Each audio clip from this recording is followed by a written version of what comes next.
Da-da-da-doo. Oh, that's good. Let's continue campaign. Hello, everyone.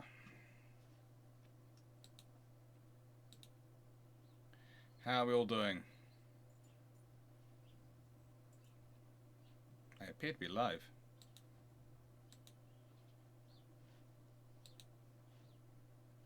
At least I should be.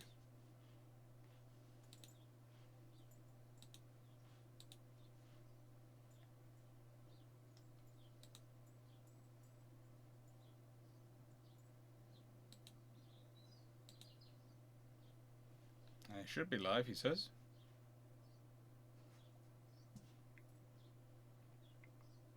Let's do this. Hello, Wayne Borean.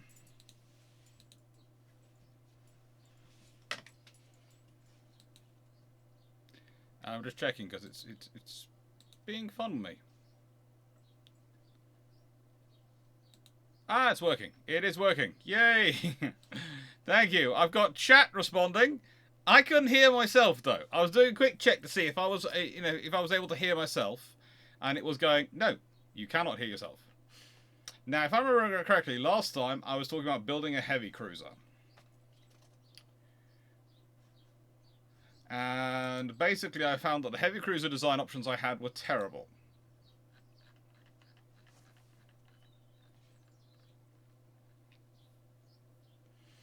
And that gave me an idea.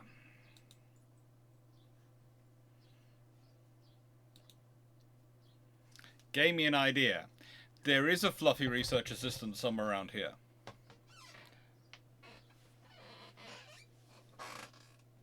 Not sure if the camera will spot him, but there is a fluffy research assistant down here.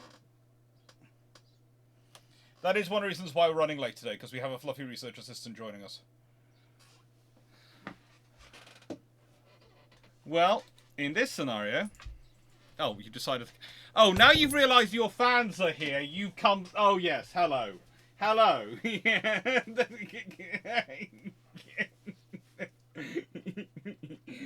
Oh, for goodness sake. You are such a... Oh, good lord. Oh. I know you're showing off your pretty bow. Hello. Yes, you're very handsome. Oh, good lord. Ah. Hey, Jacob! 1 year. Goodness me. Eee. Hello. Hello.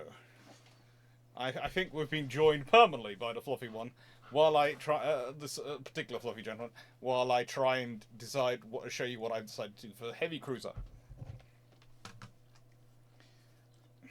Now, I was thinking long and hard about what I wanted a heavy cruiser's speed to be, what I wanted a heavy cruiser to do, and I thought, well, I can go with this, but that's not really what I want. Maximum speed 30 knots.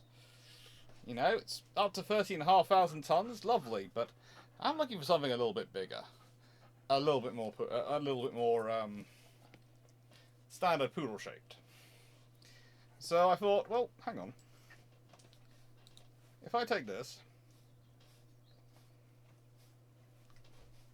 design, and I make it as small as I possibly can, whilst making it as fast as I possibly can. That doesn't really work. That's going to be way, way too heavy. But let's see what we can do in terms of draft, in terms of beam, and probably put that down to a more sensible speed of, let's say, 33 knots. And give it standard quarters. I've got to consider components. It's got to be oil. It's got to be geared turbines. Got to have an auxiliary. All this stuff needs to be done well.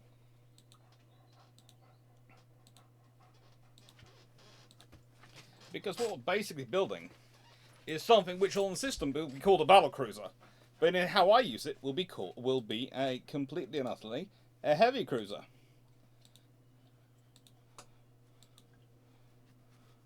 Where are you going? Are you trying to get to the biscuit bag? You trying to feed yourself biscuits? You cheeky fluffy beast. You cheeky fluffy beast. Ah. I don't know. He's a good boy. He is a good poodle. Now, yeah. Now then we sort of go main guns. What are the smallest guns we can put on? Ah, 9s. Well, that's good for me, because I was thinking triples.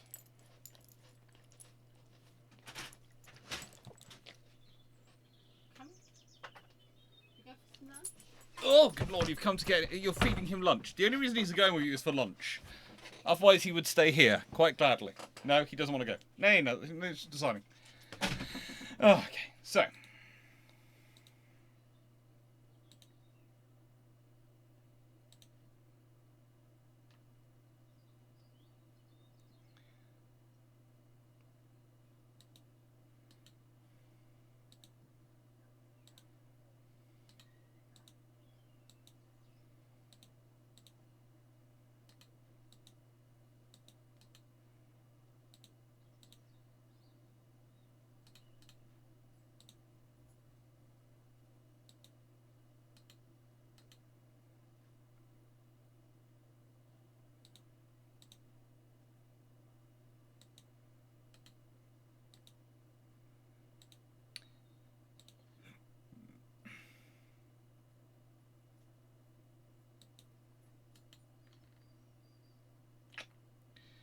Now, that's not quite what I'm wanting, though, is it? That's not quite what I was looking for in terms of a heavy cruiser, was it?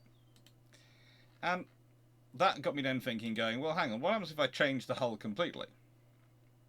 If I go for the latest and greatest battle cruiser? Hi, Paul. Hi, Wayne. Hi, Rune. And eventually then I needed to change things again to get it to work and be happy with it.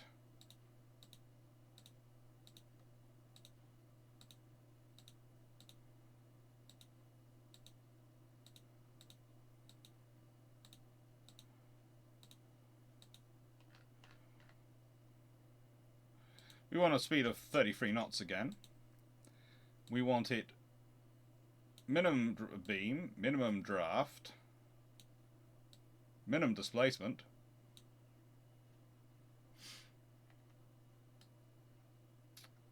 That's looking fairly decent for me at this point.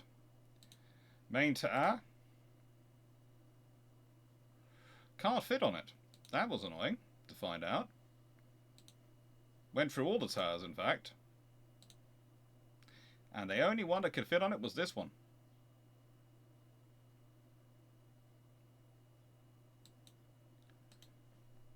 Which then I'm going to be looking at the secondary towers, and I thought, well, you know, this'll do.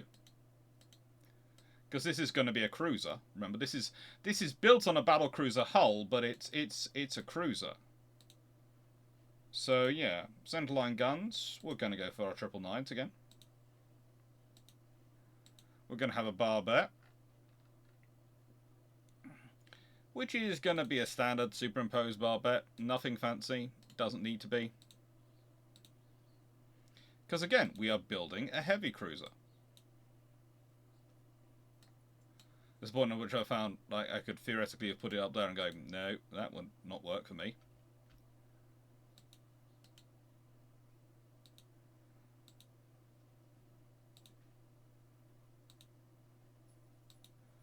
At this point then I thought, well, 6 inches, 6-inch guns. What am I going to do with these? Where am I going to put these? And I thought, well, you know, I can do some fun with the 6-inch guns because I can do that. And that gives me some 6-inch fire. That gives me 6-inch guns on each side. And I thought, well, then I'll have a look at 3-inch guns because, you know, you might need them. You're probably going to need them at certain points. You know, you might want them there. That could be fun, and there'll do. And that gives us those. So now I need a funnel.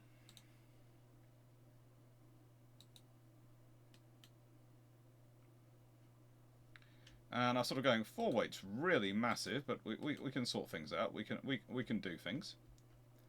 We can do things about that. we've got a huge amount of weight to play with. Principally because we are literally going with all sorts of add-ons to give this the maximum capability possible. But this is a heavy cruiser, remember? This is me building what I'm going to be using as a heavy cruiser. So it's going to be 9.2s with the maximum length gun possible. 6-inch maximum length possible. 3-inch maximum length possible. Am I aware patch 1.5 is now out in beta? I have heard it's out, but it hasn't come to me yet.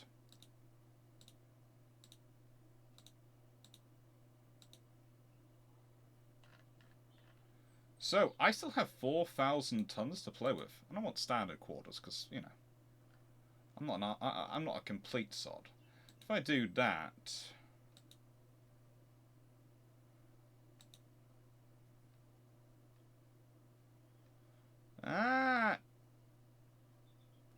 doesn't really say. That saves me a few hundred tons, which might be useful.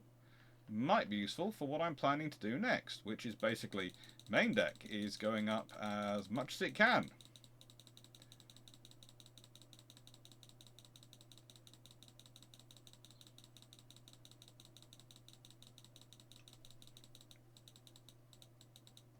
And then it's going to be the main belt is going up as much as it can. And then it's going to be the aft deck is going to go up as much as it can. To get that down, the full weight stability down to something approaching something I'm happy to live with.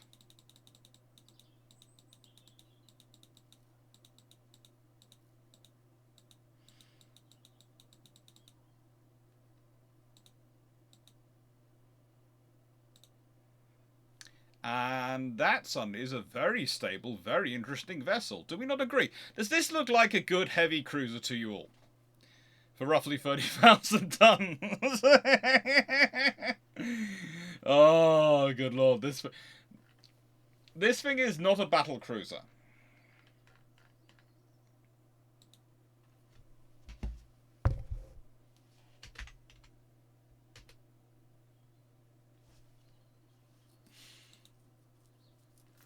Now,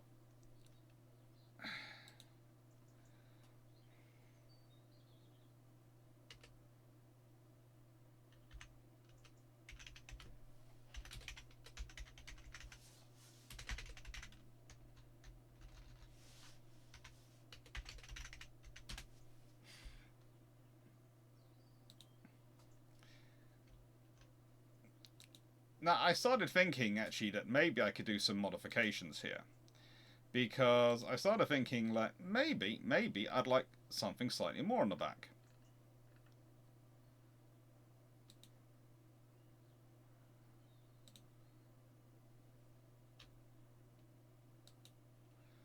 Maybe. See if I can get another one of those there. Starts to play around the off-weight sort of scenario. And then I thought, well, hang on. Let's see if I can just do it this way. So I have been playing around this a lot, I should admit. It wouldn't fit in. It was really bugging me, that one. But I didn't like the shape of the other bar bed.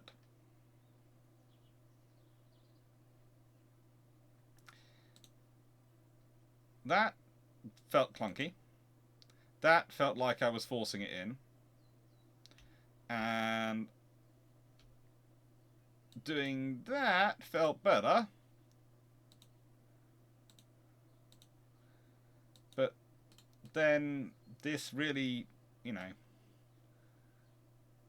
starts to look like I'm almost, you know, enjoying myself a bit too much here. But then I realised I had another 500 tons to play with, so I could do things to the forward deck, which made me even more happy because I could add in some more armour. And suddenly, I quite like this girl. This is a good cruiser. So this is my honest heavy cruiser.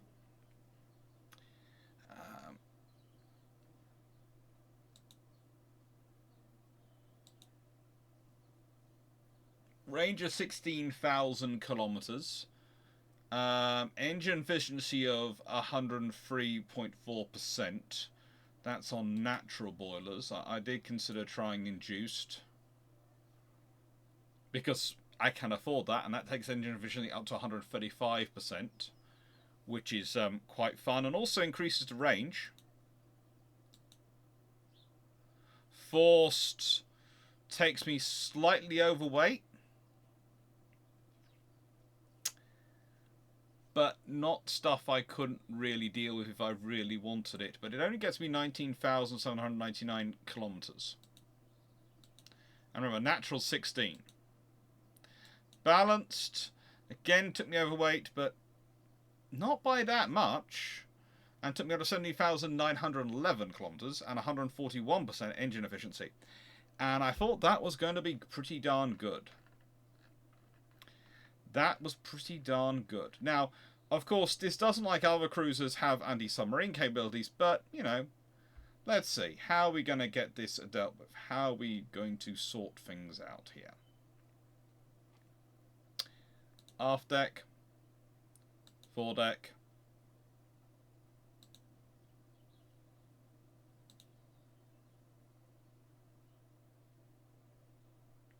Aft deck. Foredeck. Oh, we're now in the correct position, tonnage-wise. There you go. That's my new honest heavy cruiser. Honestly, not a battle cruiser, no. It's only armed with 9.2-inch guns. That you should realise, it is only armed with 9.2-inch guns. I did consider going for something slightly bigger, but actually I thought it all rather fit, and it gave you a very nice cruiser. 9 6-inch guns, 9 9.2-inch guns, and 12 3-inch guns.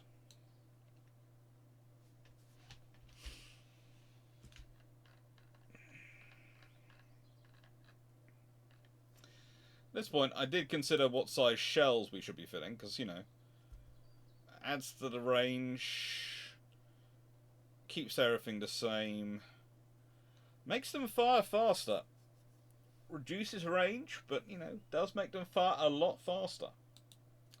But, yeah, I decided to leave it as it was. Because the range of these guns is roughly 30 kilometers, which is not bad. If I do super heavy, well, that doesn't really help things versus standard.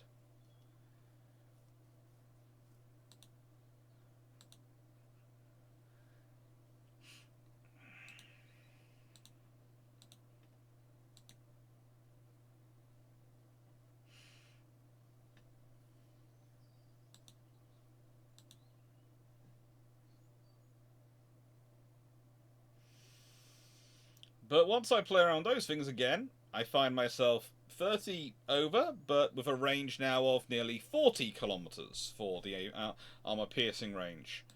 Whereas the standard has a shorter range than that, but a higher rate of fire. So I stuck with the standard. But also this does mean I do have some more tonnage to play with.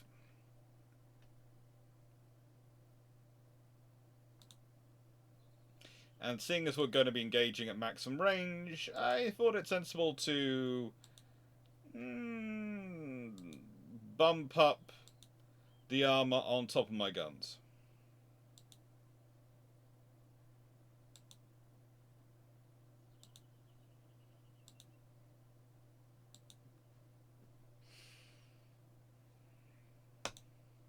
And now it's to go build them.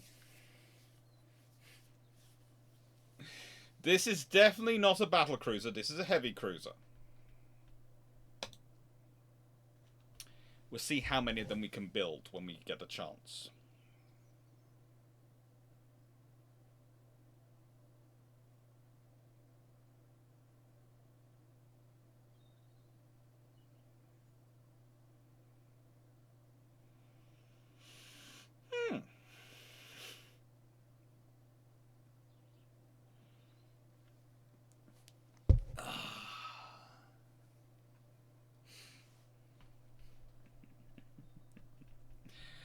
look, what can I say? It works well sometimes. It works well to be honest about these things. It's not a battle cruiser. It's not.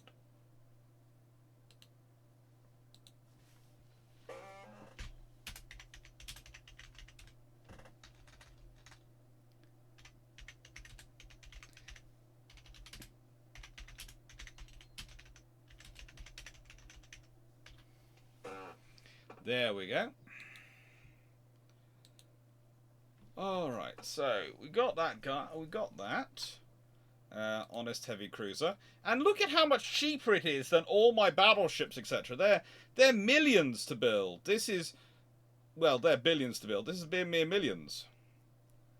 And, it's a lot lighter. So, I can go to my politics. I can go to my finances and I can go, how much do I have left on my construction? I have a lot left. I have theoretically 300,000 tons of construction at the moment available. So I'm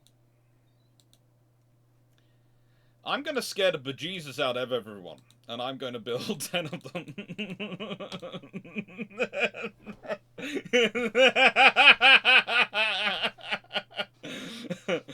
Oh.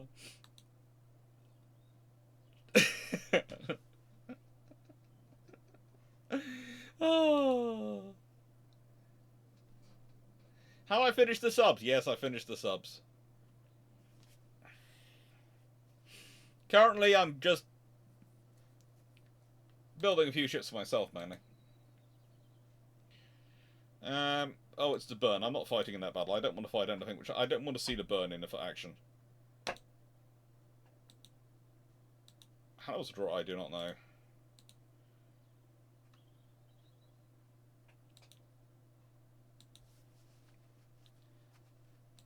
I'm not sure why they're having these fights with me in these waters, but,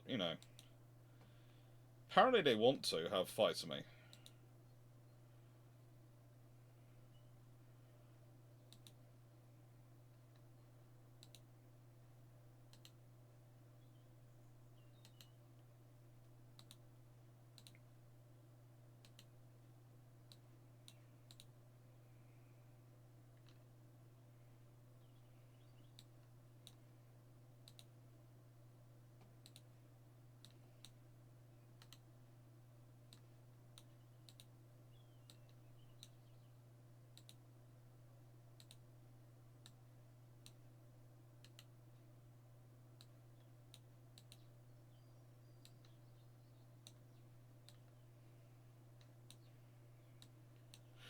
Alright then, let's see. Barcelona still has a decent fleet in it, right?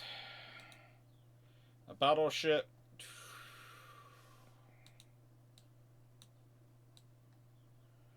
Yeah, they'll do. They'll do. There's in there.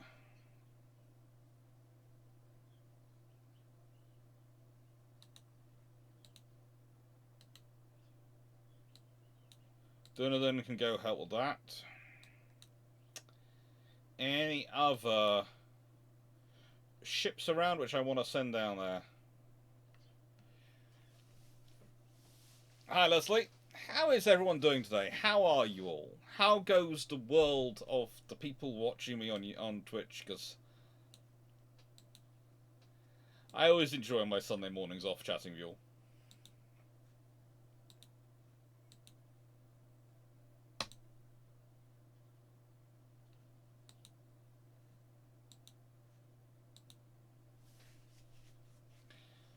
Oh, that's just not that's not fair.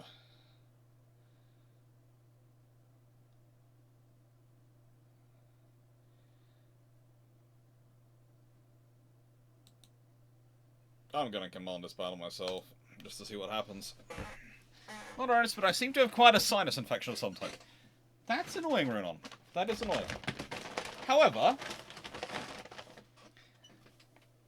are you sure one of your colleagues hasn't managed to try to plant it on you in order to, how do I put this? Stop having you showing them up at work?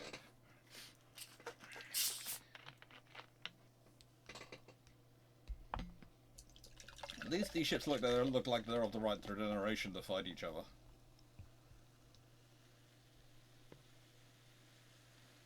Is it me, or is there something interestingly similar going on between my destroyer and light cruiser designs? So I'm now building battle cruisers to field my heavy cruiser roles, battleships to fill all my capital ship roles, whether battle cruiser or battleship, and light cruisers to fill my destroyer roles. Well, I suppose it works.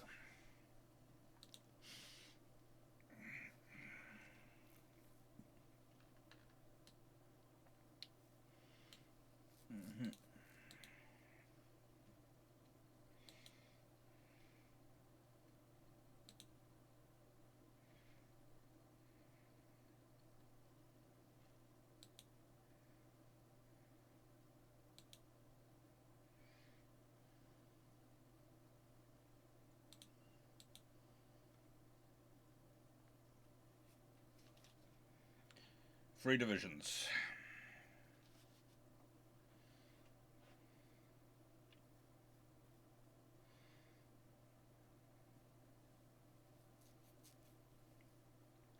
Jacob, you just got back from a camping trip. Now that's fun. Although I have to admit, I haven't gone camping in a long time. Mainly because, and this is going to sound terrible,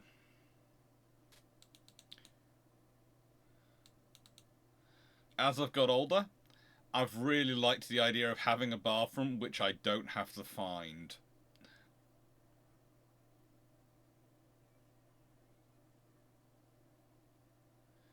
Why are you trying to engage in a gunnery duel, then?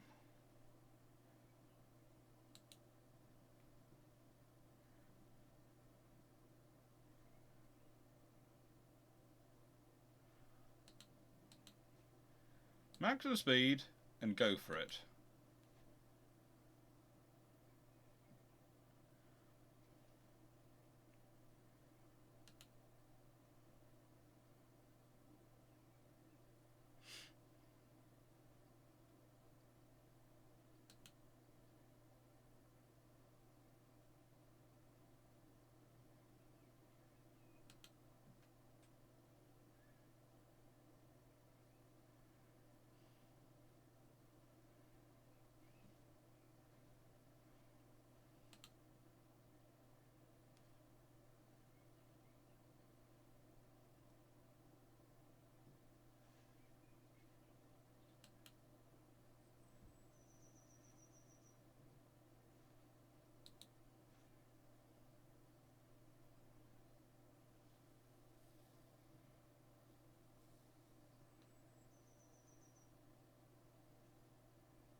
They've got a lot of torpedoes left.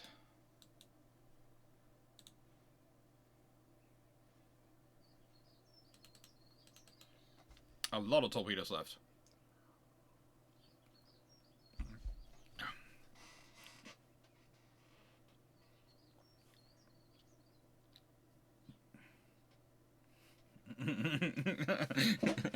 As the rest to experiment, I will interrupt my watching of your revenge video to watch you play Old Man.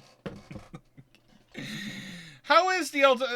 I'd have to apologise because dealing with all the various issues going on around at home to do with housework in terms of the various things which need to keep being fixed up and sorted out.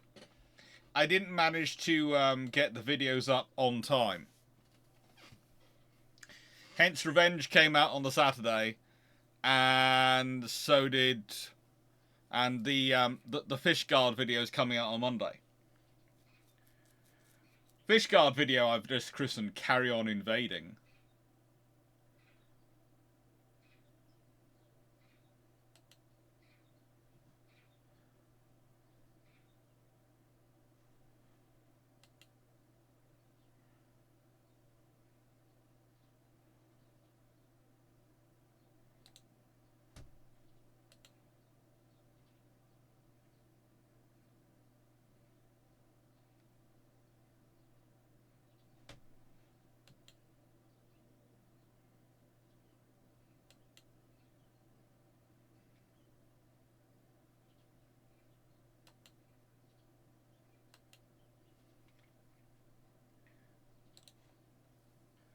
I'm hoping I'm using up quite a lot of their torpedoes trying to hit my destroyers, which is probably the worst use of them, which will allow my cruisers to close. What Division 2 are doing, I do not know, but smoke it's going to be and sort yourselves out. I'm glad Revenge was a good lecture. I am starting... Now I've got the key ship series established enough, it's going to sound strange, I can start to do things which are a bit more... Oh, good lord, that's like pretending I've ever done videos which have been designed to... No, basically, the Keyship series is now at a level which I hope it's good enough, it's well enough understood that people allow me to occasionally go a bit more tangential with some of the context I'm giving to explain to people. Explain all, because honestly, the context is important for those ships. Did they try to fire torpedoes at all them at long range?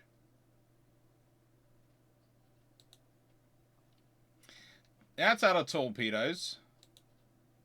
That's almost out of torpedoes.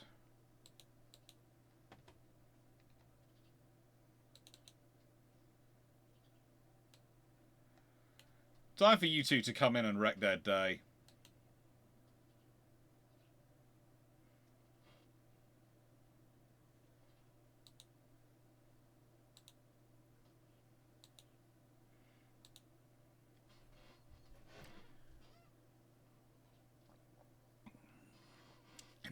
You need to identify who is Sid James and who is Kenneth Williams. Honestly... Wait. Sorry, magpie outside. Yeah, it's gone. Sid James could only be Cawdor. That's really, you know, that's one of the you know, you've got to... He's the only... If you're going to pick those roles, you've got to... he's got to be Cawdor, in which case Kenneth Williams probably has to be one of the others. Probably not Colonel Tate. That's the trouble, going through it. But, you know, there's... Hattie Jenkins has to be... Hattie Jenkins is the only one who could be the lady who takes all those French soldiers prisoner.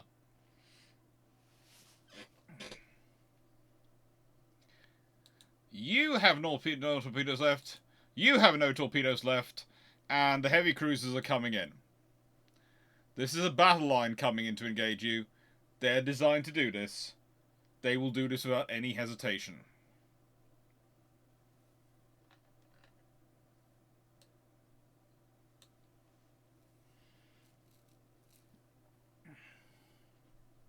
Hattie Jakes, yeah.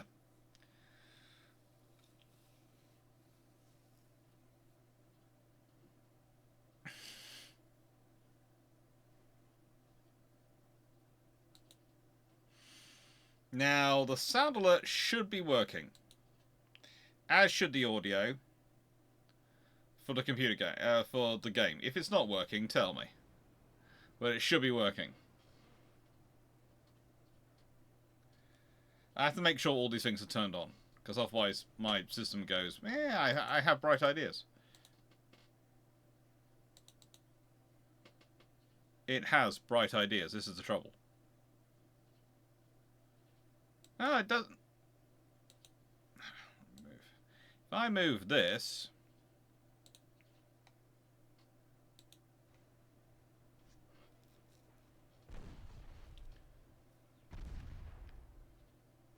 Hello. Infinity, how are you doing? I'm doing well. How are you doing? We can mix up... Oh, yeah. Dad's Army. Oh. Why didn't I think of it? Oh my lord, the militias as Dad's armies. Oh, Dad's army. Oh, good lord.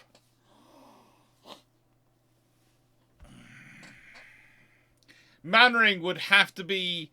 No, he wouldn't be Knox. Mannering is... There are many things you could say about Mannering, but he would never have... If someone was invading, he would never have sat and had a party. He would never have withdrawn or retreated. He would have held his ground. So there are many things about Mannering you could say, but he's not. So he's probably Colonel Colby who gets left behind. Did I finish the floorboards? I have finished some of them, but I've got now had new ones because of the electrics being put in, so they're done. And basically what I did was I spent most of this morning and quite a large chunk of yesterday working out which floorboards I needed to do, what I need to do with them. And basically I'm hoping the electrician will agree with my plan of only cutting up one floorboard.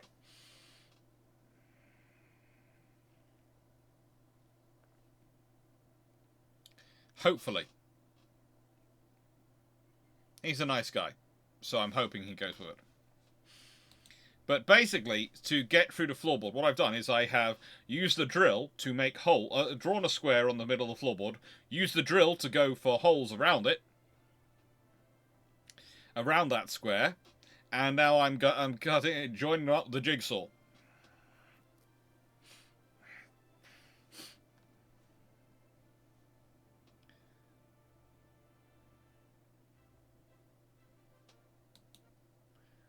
Did you hear the desktop audio? The sound alerts.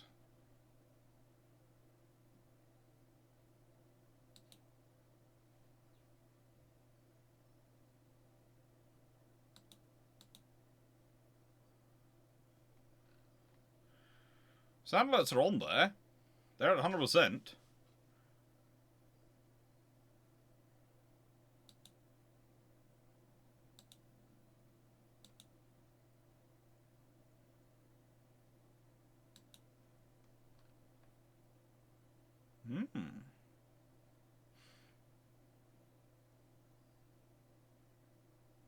So I was thinking to make a sound of, oh, this is interesting.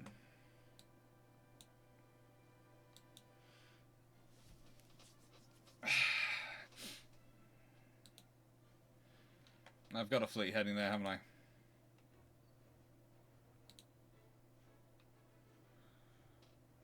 Let's see what happens next turn.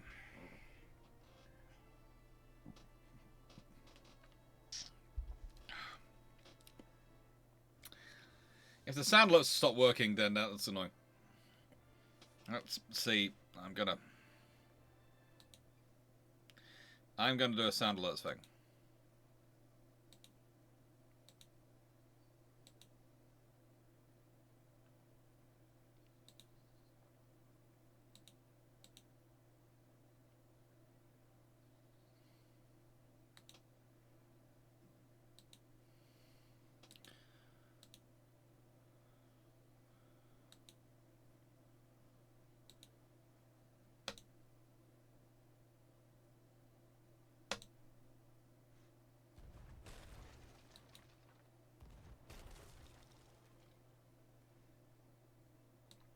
Did you all hear that?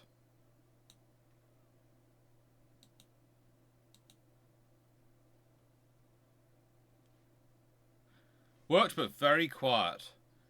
Why is it so quiet?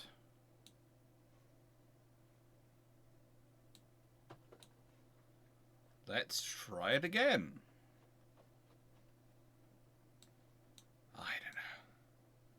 This is one of the reasons why I'm looking forward to 18 hours on a train with Garius the Brit. Well, I think he's still online, isn't he? Yeah, I think he's still online, playing away. We've got 2 trips, which are both going to be it.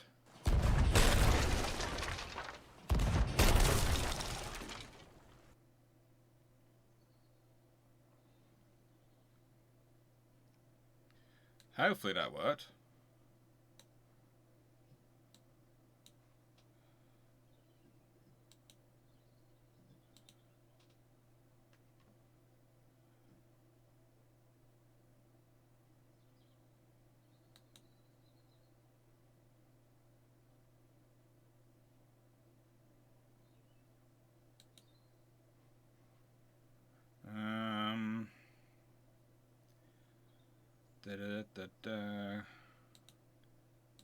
Especially output only.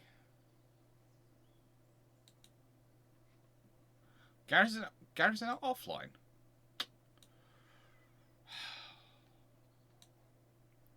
Yeah. Oh, we've got to organise. We have got to do our big... Let's see what happens.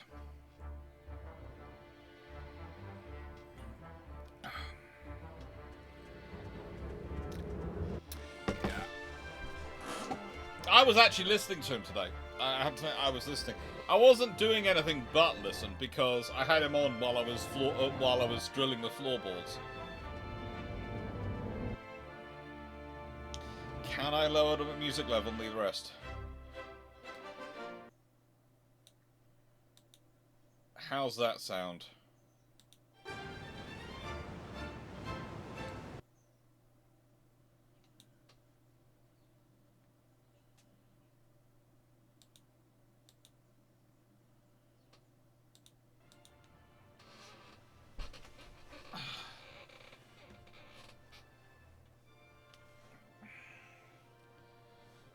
Let's start this battle and see. Oh, let's see what they've got an all forward on. They're going all forward as well. They're copying me. The Frenchies are.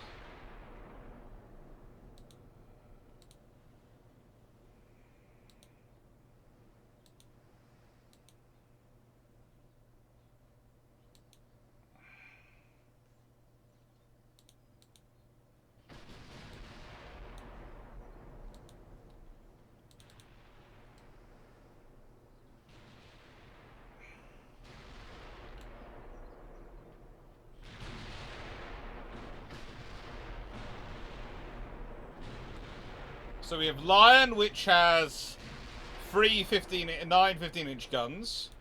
We have Canada, which has 12 15-inch guns. We have Formidable, which has 9 15-inch guns. Good gun. Okay.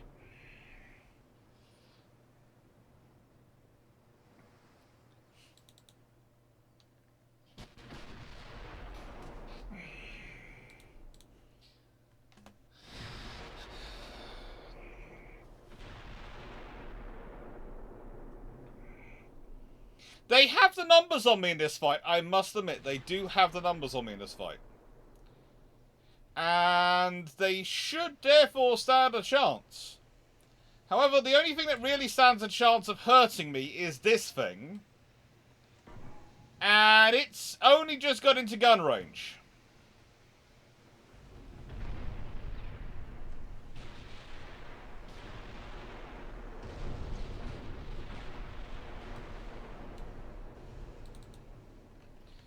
And I think was that one of their cruisers, or what was that? I'm not sure what that was, but it's gone.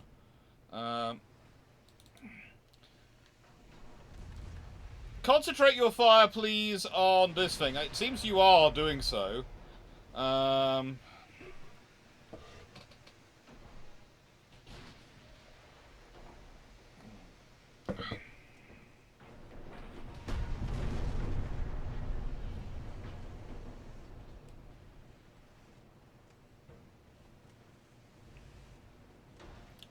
But you're doing a healthy dose of taking out everything else which is with it as well.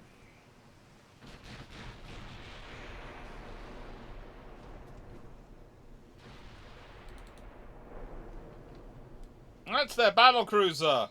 Yay! It's their battle cruiser. And that's their other battle cruiser. And their battleship is on fire. And it's not looking good. I should probably go check my own ships in a second.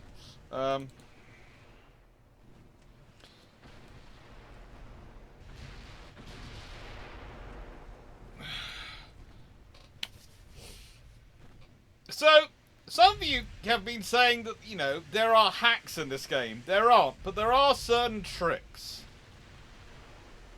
And I will admit, one of those tricks is making sure you have the firepower to do the required job. And the required job doesn't matter if you have one ship which is great in a battle line. What matters is how that battle line performs together.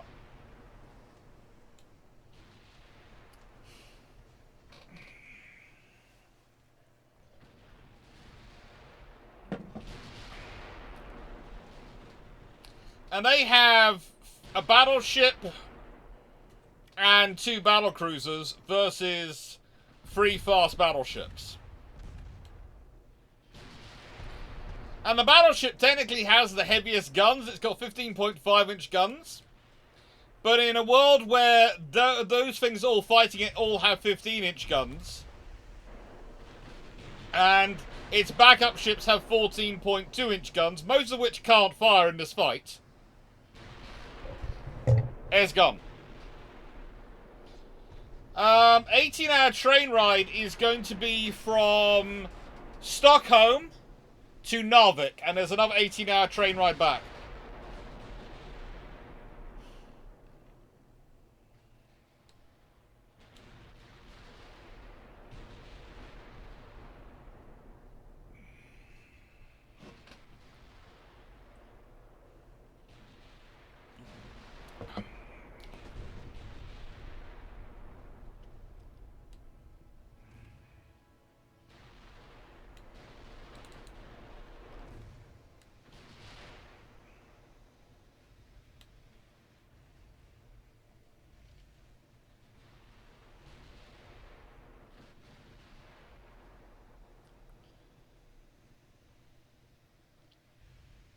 So basically, my fast battleships are merrily blowing up the entire French fleet, is what's going on here. Because they've got the armour to tank the hits from their battleships and battlecruisers. And they've got the firepower to wipe out the rest of the fleet.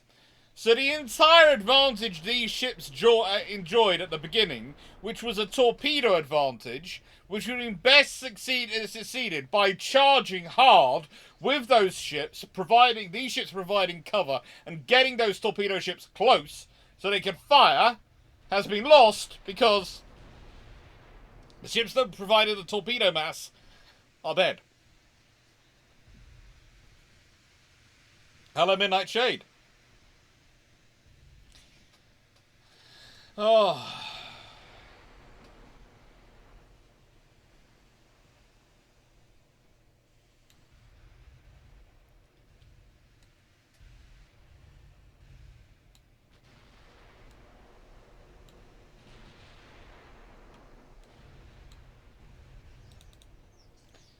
But just imagine if this is what HMS Prince of Wales had looked like.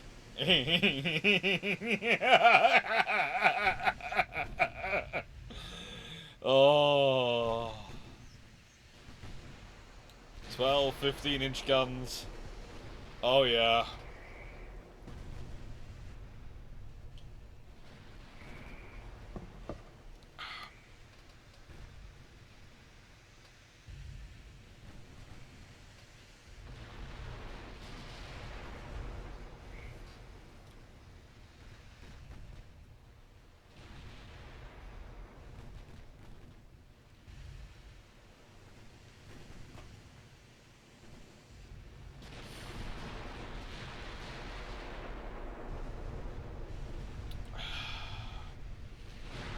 Yeah, I do try and keep my turrets clear when I can. My turrets clear so they can turn around, and now they're just concentrating. Oh, you three are just beating up the battle cruisers now, aren't you? No, you're doing damage to the. Oh. Look, at certain points, what you three are doing to them is just not fair. You've sunk a battle cruiser already, and the other battle cruiser is just. Dupuy de l'Homme. Dupuy de l'Homme has arrived again. Why do French keep building cruisers named Dupuy de l'Homme? Battle cruisers, armor cruisers, whatever. I do not know. I keep sinking them for them, but I keep building them.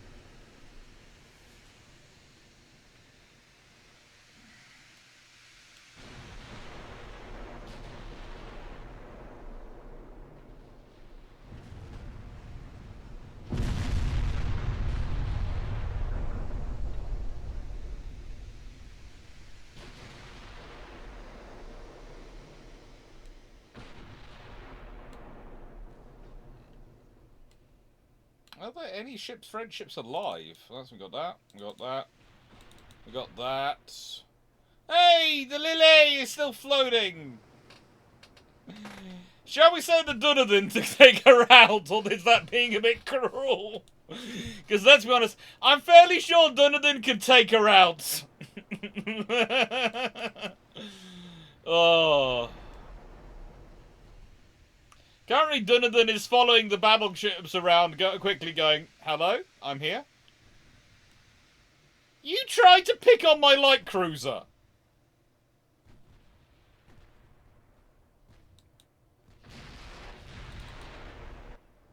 Because they won't like that, you know. And there are 3 of them and only 1 of you. And you do not have enough in the way of firepower to really take them on. I wonder how many 50-45-inch guns he has. She has. Oh, yeah, that's gone. And sadly enough, that was the entrance into the French Space Force. And with that, the Espadon is no more. And on paper, they should have won this fight with their sheer numbers.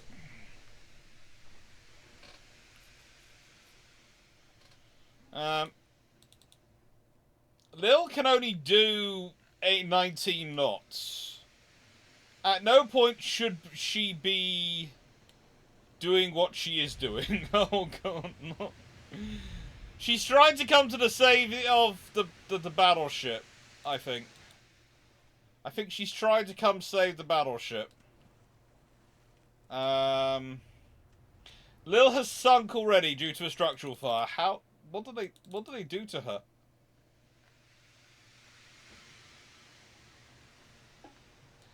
Which one of you fired with the sun carrying 1 salvo? Seriously, you 3 are mean girls. Cutting her brave young cruiser down with 1 salvo is not nice. Which one of you did it? Own up. Own up. Which one of you?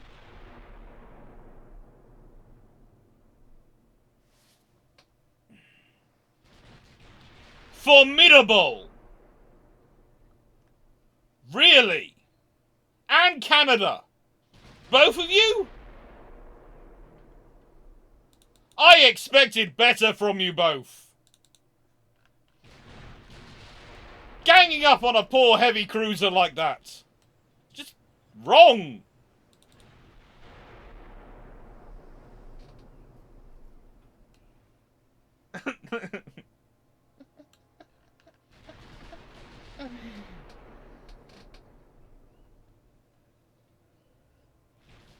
Gentlemen, why does the Royal Navy keep invading ships invincible and running on the ground? Well, because, you know, eventually they'll beat the rocks.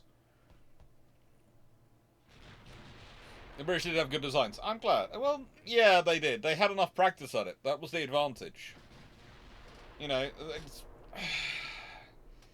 you get into some of these things and you go, yeah, the nations which build the most ships tend to be able to churn out the best designs. Why? Because they have the most practice at it.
Does give you an advantage. It's like sort of, it's the thing you find yourself pointing out about some Navy ships, and they get people going, look at their stats, they look amazing. Yes, but they have huge inefficiencies going on in here. They could have been so much better.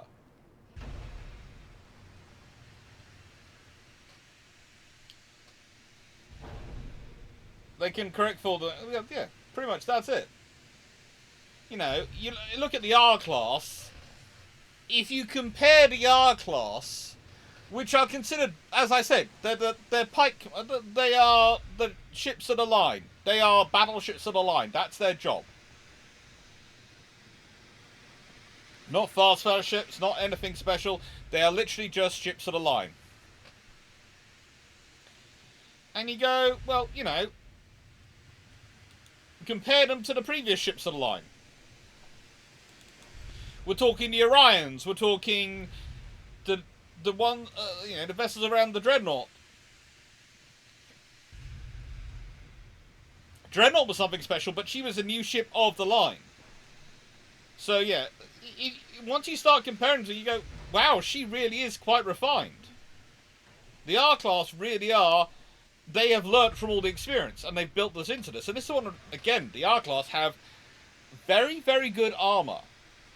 It's one of the things which is often not really put enough into the side about them, but there is part of me which thinks an R-Class, with its quality of its armour, would actually have stood up better to an engagement with Bismarck, especially if it had been modernised with its actually been modernised at its guns. But in terms of convoy protection, an R-Class would have probably stood up better against Bismarck than a Queen Elizabeth.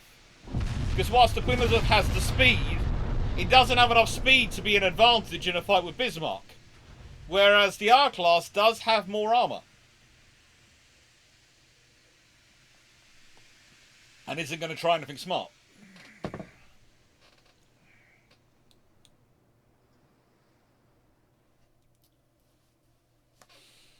They are yeah, that's it.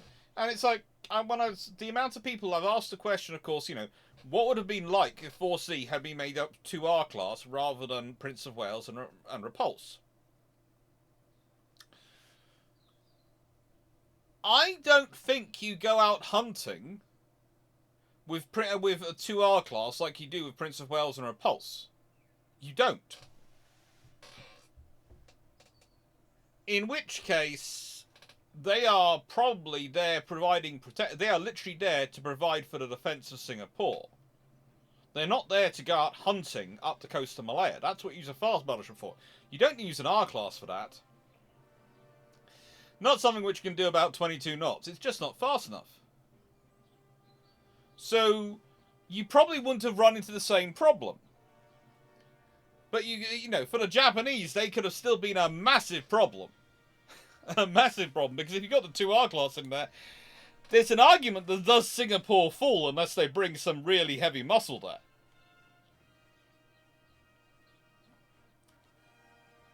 There's also the point that when Somerville forms up the Eastern Fleet, he could have Warspite, Prince of Wales, and Repulse as part of his Force A. In which case, how does that play the night battle? Because if he's got those 3 battleships with him, and let's be honest, well, 2 battleships and a battle cruiser. Yeah, between Repulse and a Congo, it's probably not a good match. But Repulse is a doughty veteran ship, and she has been upgraded to an extent. And she has got radar. So, Warspite fully modernised, add in Prince of Wales. I don't like that kind of night action for the Japanese. I especially don't like it if you consider that if there are 4 fully functioning R-class coming up in Force B. Because if there are, then frankly, they have got no desire to be there. Those Congos, yet they get caught by Force A. They're still going to be fighting Force A long enough for Force B to catch up with them. It's bad enough odds if you think about Congos getting accosted by HMS Warspite later in the middle of the night on her own. That's a bad enough odds for those Congos. Mainly because of the Warspite factor. Stats are fairly good, and all the sort of radar-guided gunnery, the veterancy of the gunner crews, and all those things, yes. But let's be honest, there's also the fact that Warspite is kind of like USS Texas and HMS New Zealand. Some ships just seem to have plot armor.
Let's check the finances.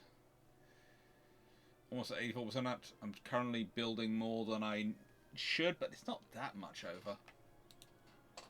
Research. Gonna need that on rangefinders. Ooh, turret mechanisms. What are we doing? Triple turrets on destroyers. Not building any destroyers at the moment, so don't really need to worry about it. Advanced bulkhead protection.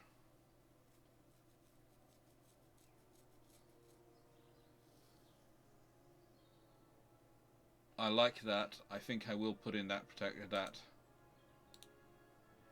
Explosives. What explosives are we doing? Ooh, chew powder for a 2. It's negative 8% gun range. I don't like losing gun range. I like gun range. Cryptography.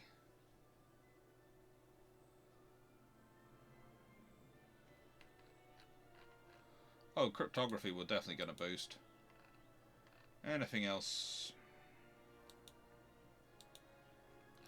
Not sure what they're working on with that yet. Let's go to...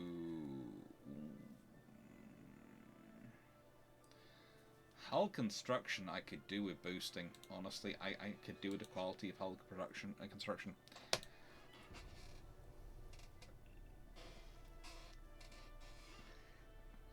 No, shit. Oh, did you hear about US Texas getting a 5-inch 51 in reinstalled? That will make her very happy. That'll make Texas very, very happy.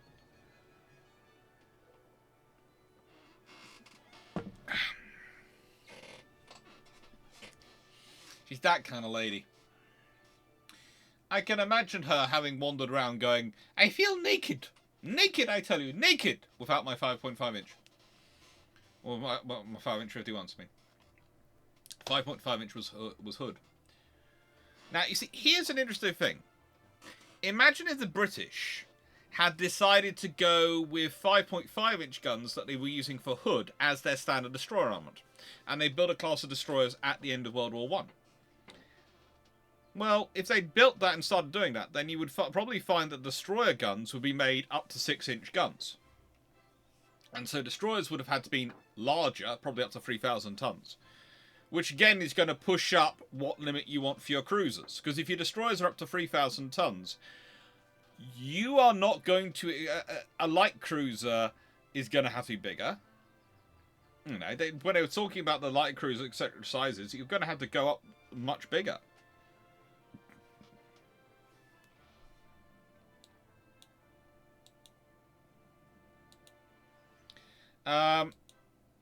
Gentlemen, yikes, there's a lot of transports increase. Transport loss. My transport capacity is 163%. Crew training, all these are 100%.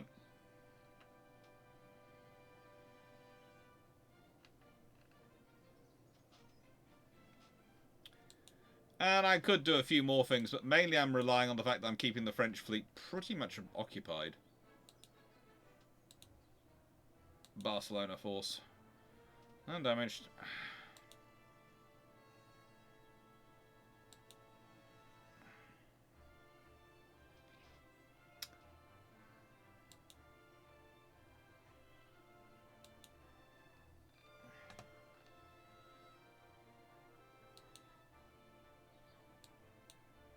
I wonder if I could invade Majorca.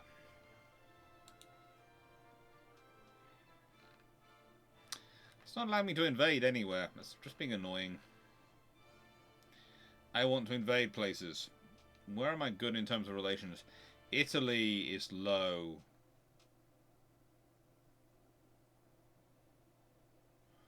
But I'm going to improve relations with Japan first. That's at 88%, so that'll be up soon. And then I'm going to go a little bit... I'm going to building more.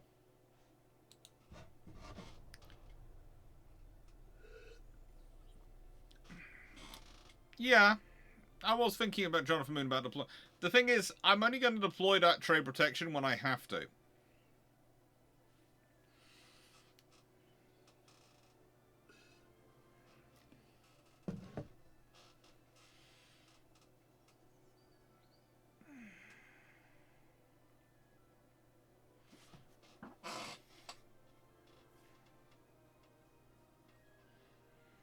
Cardiff. Cardiff. Cardiff.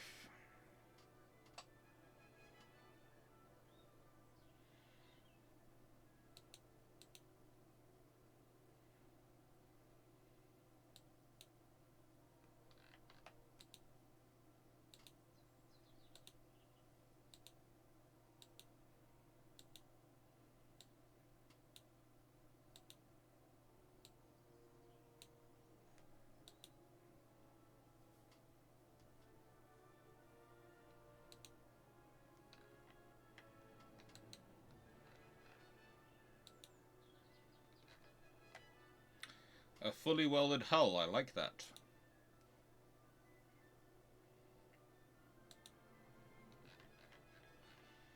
This is getting closer and closer to the 3,000-ton destroyer, which I would like. Anything else I want to invest in?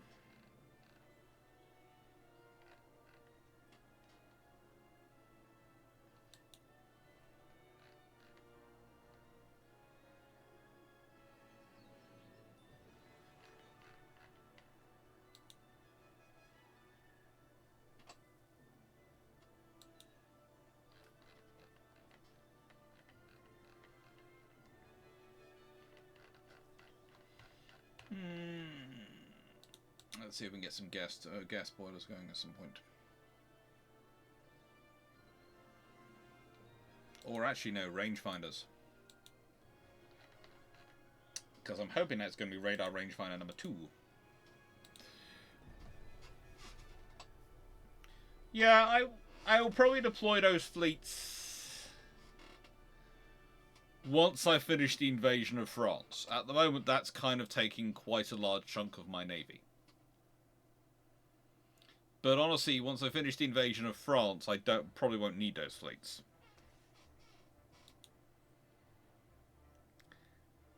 Wars are up to between France and Japan. That's not good for France.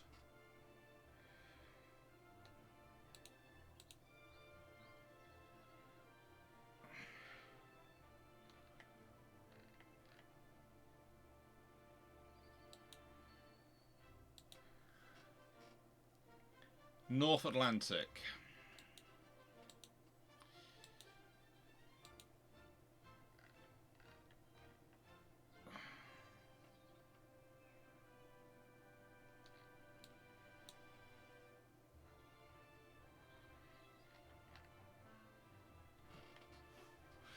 It's only 3% chance of success there. If I take that, that gives me control over this area. I'm still not sure how the French are making it out into the North Atlantic because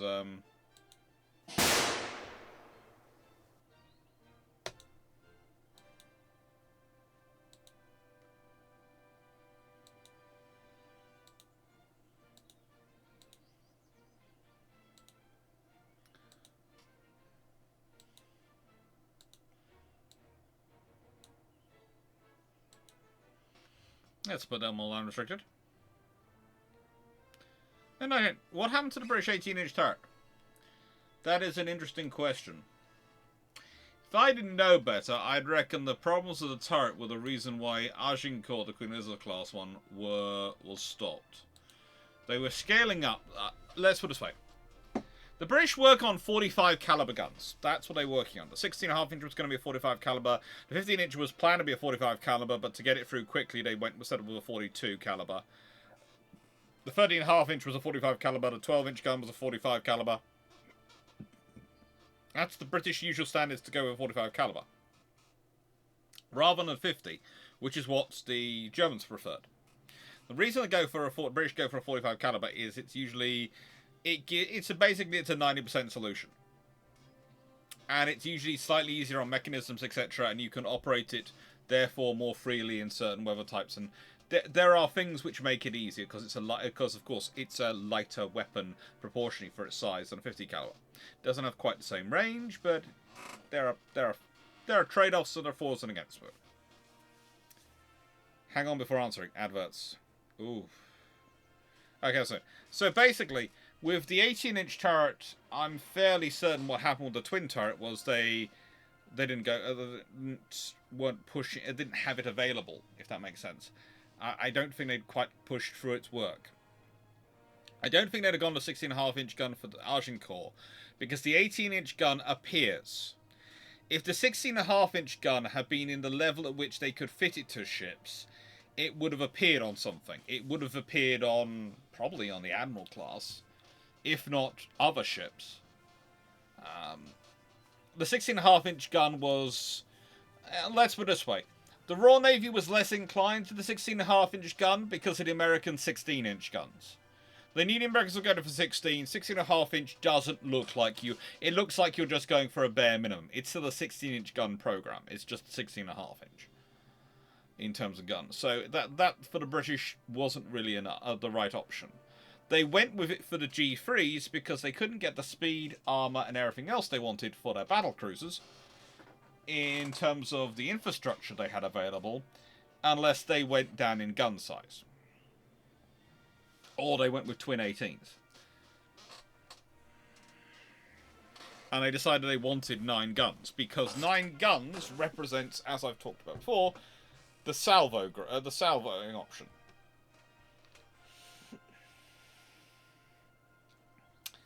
Six is good, 9 is better. Multiples of 3 you want.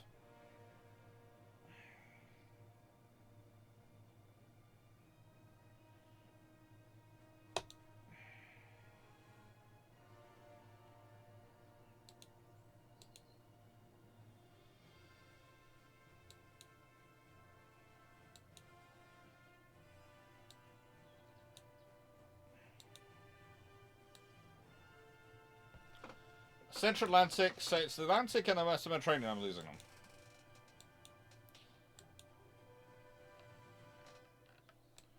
We've taken control of Western France.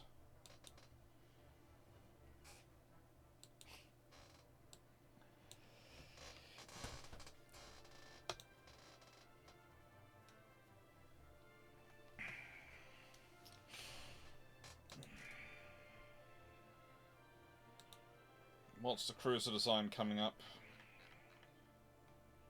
Advanced Battlecruiser number 5. My next generation heavy cruiser.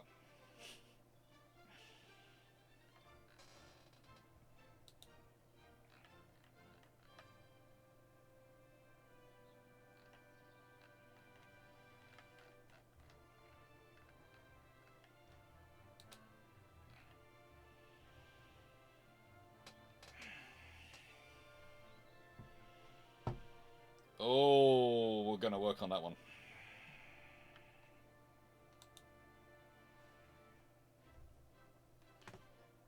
And politics. Where can I invade of France? There's no invasion I can do of France.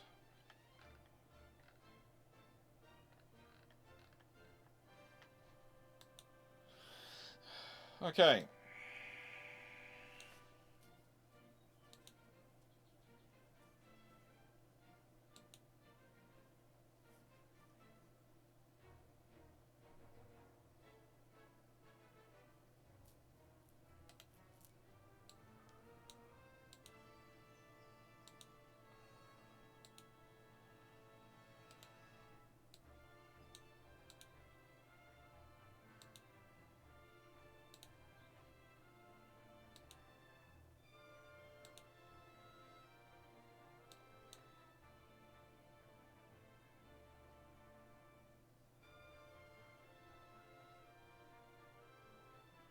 Where should we send this fleet?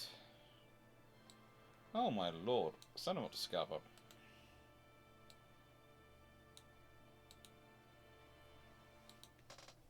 Start breaking.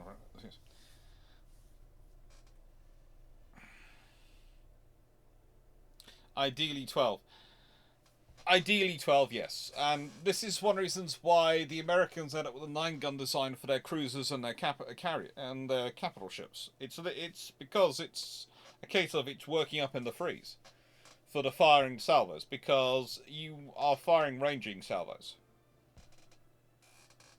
15 inches is always fun, yes. You can't get 16 and a half inch. 16. I think I've got a battleship coming which is 16 and a half inch. I think that's the one I'm currently building at the moment. Oh! United States is laying down new submarines. Negotiations fail between me and France.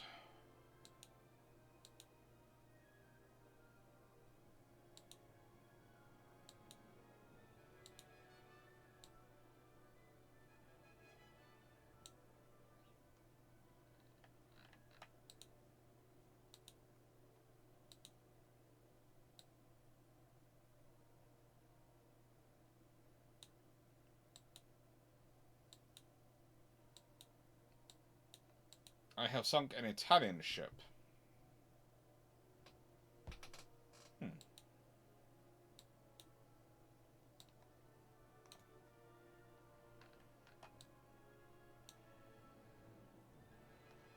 Well, you can go to there.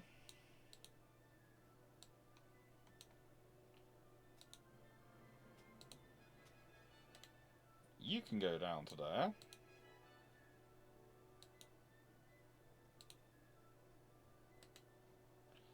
You can go down to there. We'll see how that helps.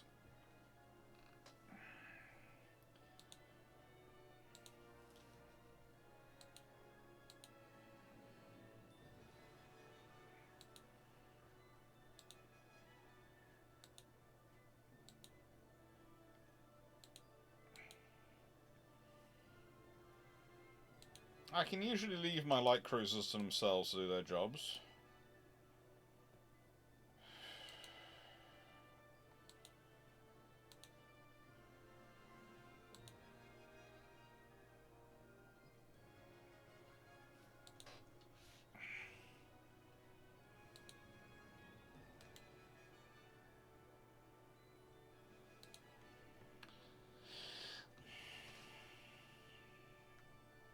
And I think I want a couple of my shit in my fleet construction. I want a couple of my I think it's up here in Barcelona, I think. Where am I sending my battleships?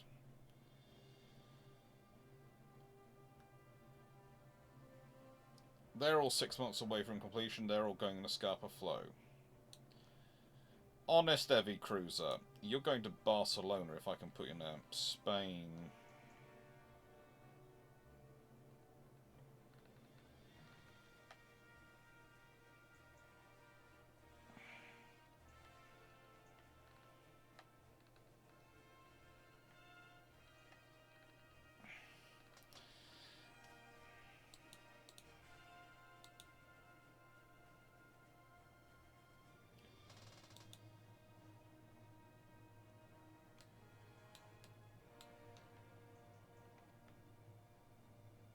Southern Spain.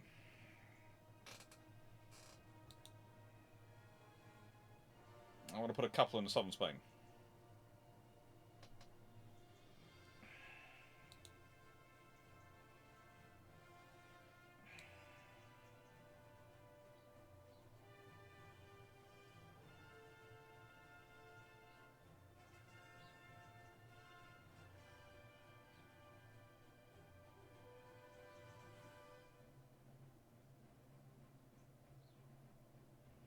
There we go. Come on, just give me...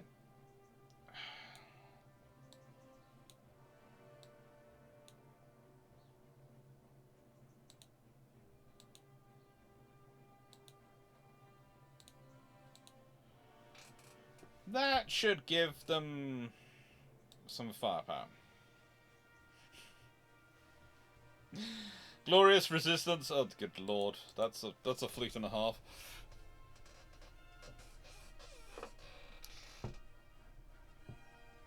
Yeah, there was that one which had three paired 20-inch turrets, but let's be honest, the rate of fire of 20-inch guns, you are hoping your fire control gets it right without the needing for course correction.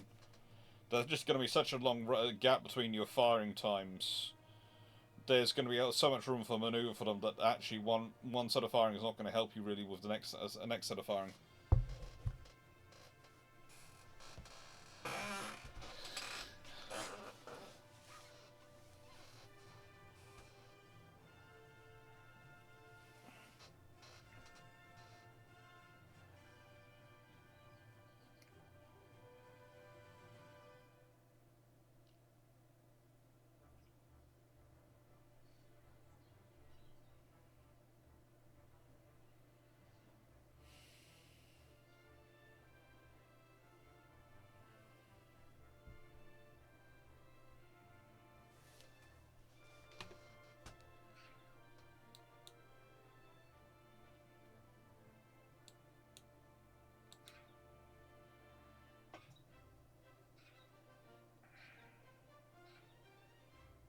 I don't want you to guys going. I want you to.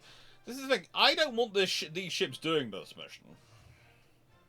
So I'm going to take them out of this mission and lose it.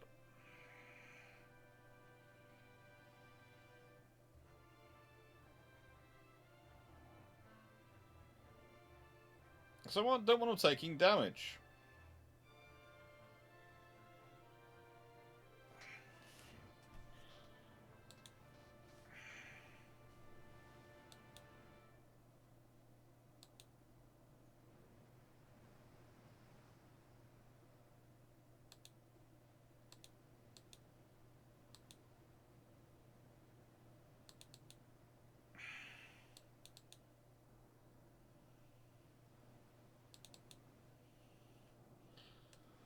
You, I can probably take in and do this solo.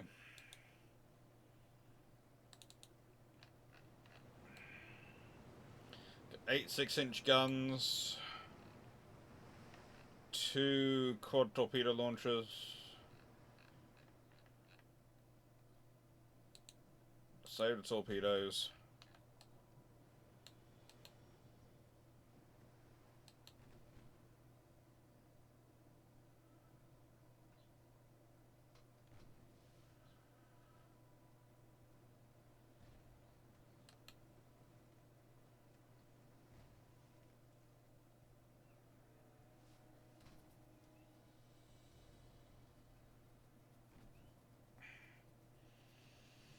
There's a destroyer which is just running away there.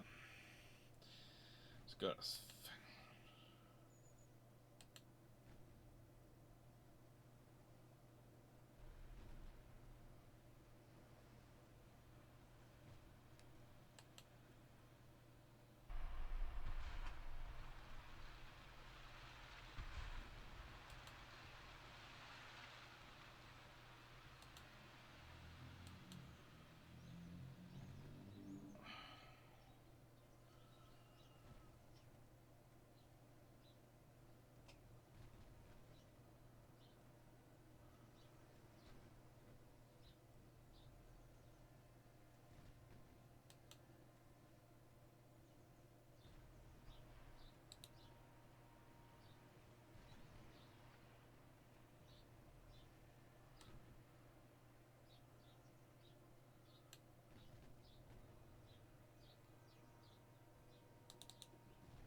oh, this is like cruiser. It's armed with 6.4-inch guns.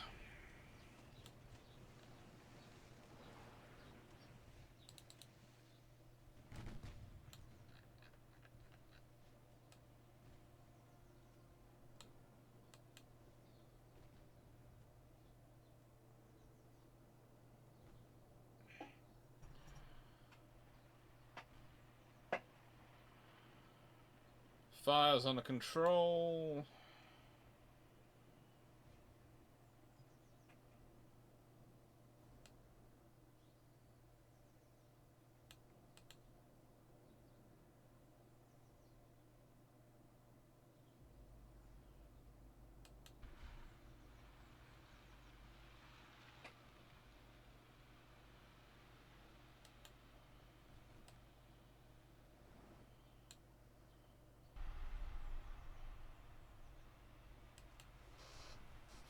The thing is, I think I'm faster than both you. 29 knots, so I've got a 4-knot advantage over him.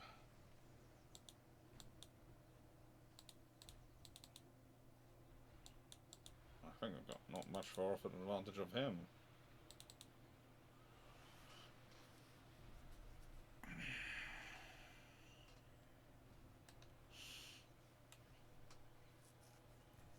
It would be interesting to see if they did bring the Russian dish ships, but I don't think the Russian dish ships would be that useful for anyone.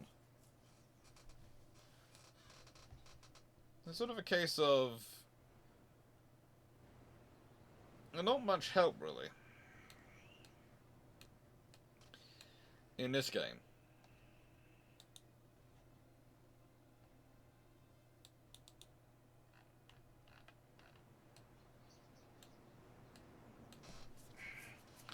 This really does look like a destroyer, doesn't it? It's a cruiser, I promise, but it's Anti-submarine warfare cruiser.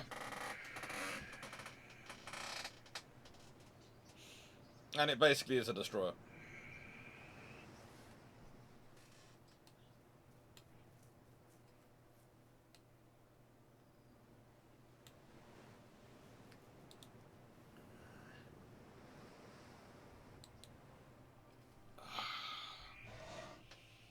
Ah, ostrożnie, glass.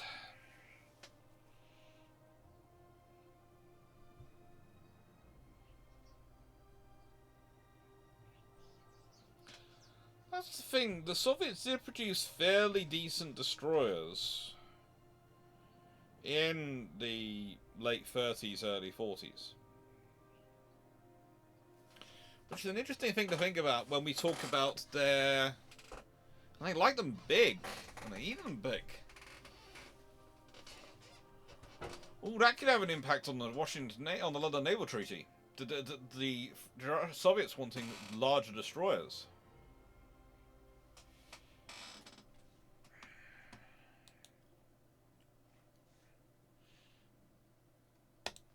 What books are on the table for tonight's brew ships? Probably the Lil books. Well, they're up here. Let's say. There you go. The Lil books. 2 of them. There is a 3rd one apparently. Which I'm now hunting down. Excuse me.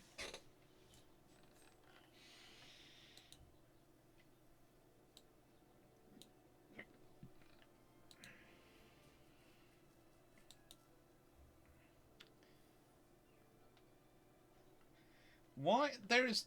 No, I can now launch an area in France. Where can I invade in France? Western Sahara. Yes. Where is the? There's the Western Sahara. I can invade the Western Sahara. I am heading for the Western Sahara.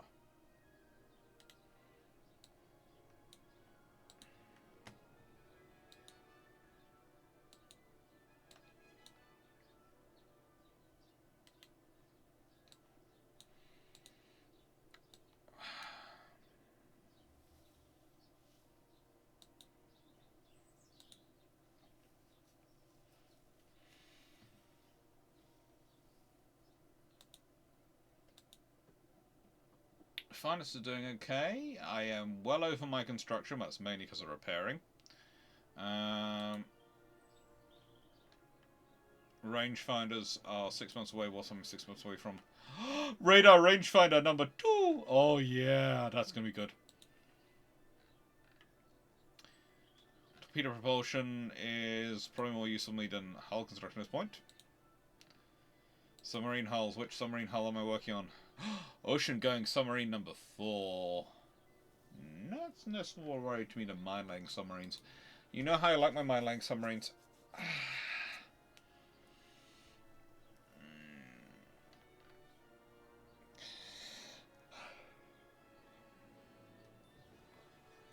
Mm-hmm.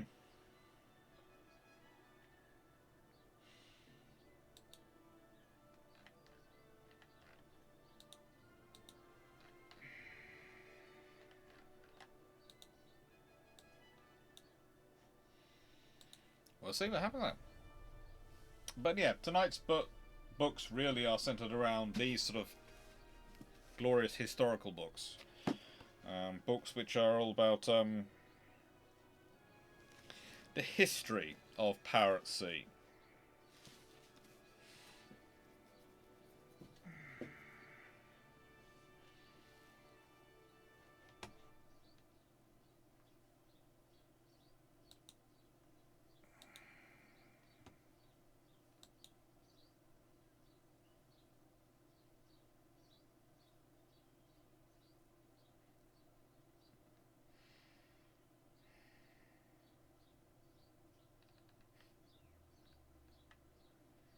Hmm.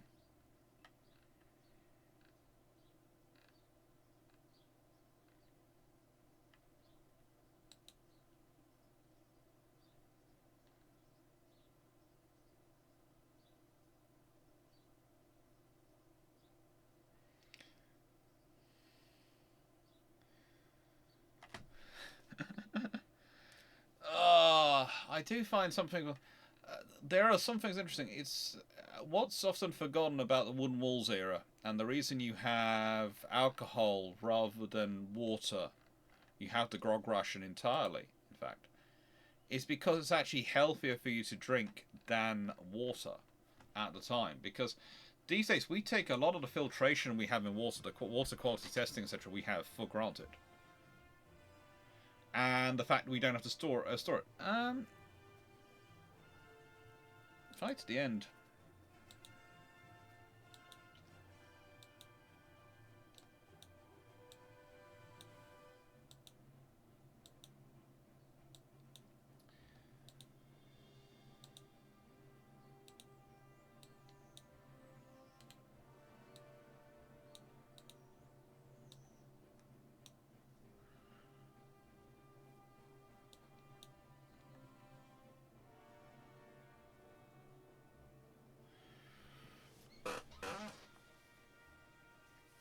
It's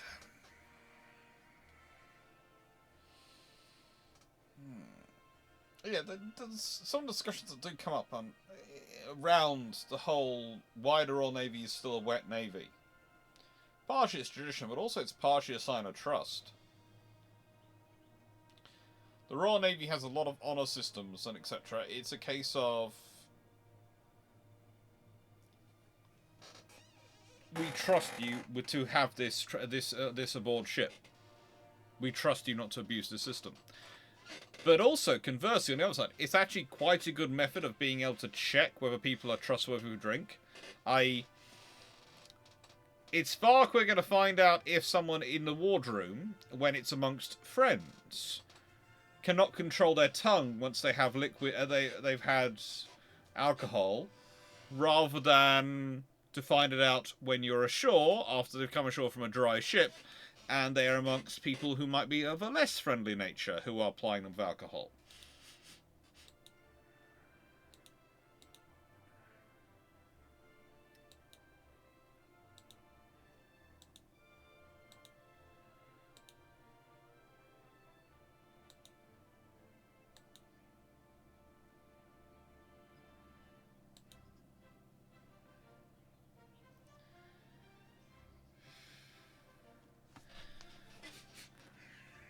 Take Apple. This game is trying me at this point because I'm trying to build up a fleet so I can put a fleet to sea in the Western Mediterranean to sort out my problems, and they keep sending my cruisers off instead of allowing me to sit my cruisers just sitting in harbour, which is where I want them, nice and safe.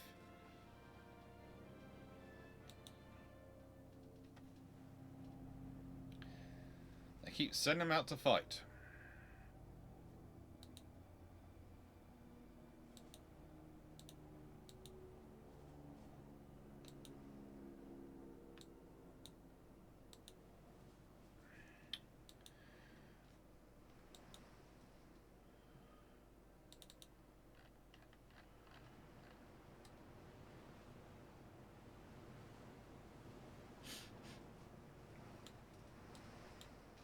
This is a gunnery cruiser with torpedoes.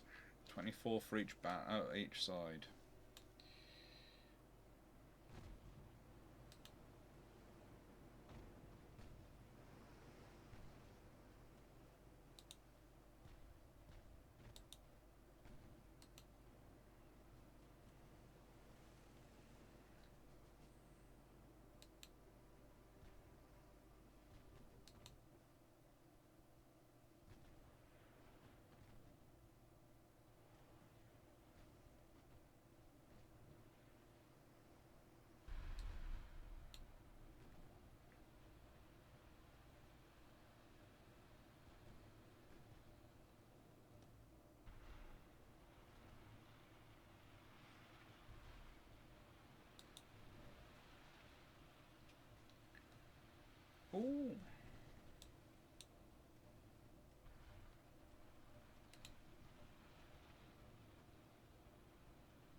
Yeah, it's the torpedoes again. It's always the torpedoes which do for you.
What are they going to be doing? What are they up to?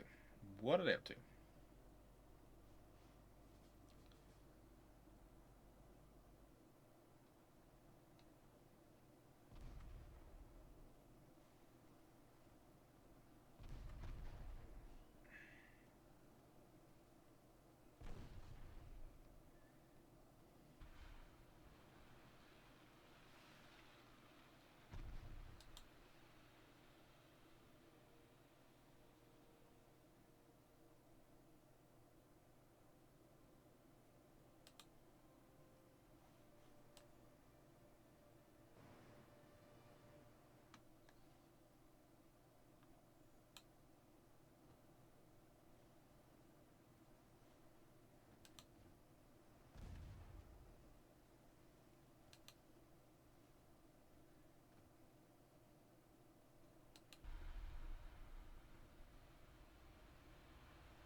Think that should probably take it out.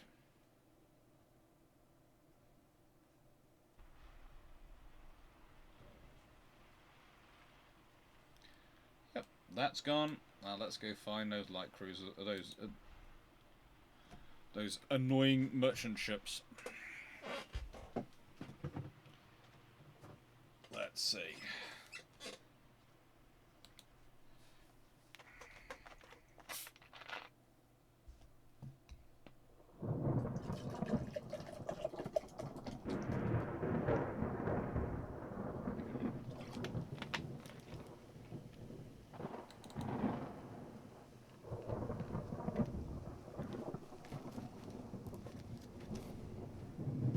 Come on, Red Pole. You can do this. You can do this if you think you can. Come on, Red Pole. You can do this if you think you can. Come on. You can do it.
is something red out there.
So,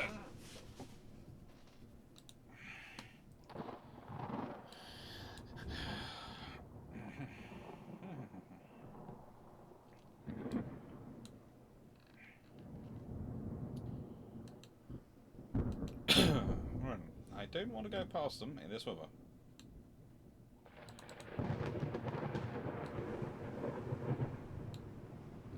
They are somewhere over here.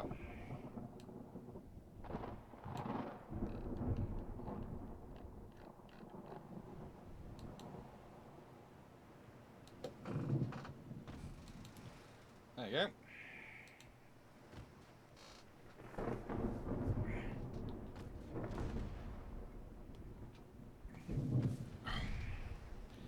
Okay.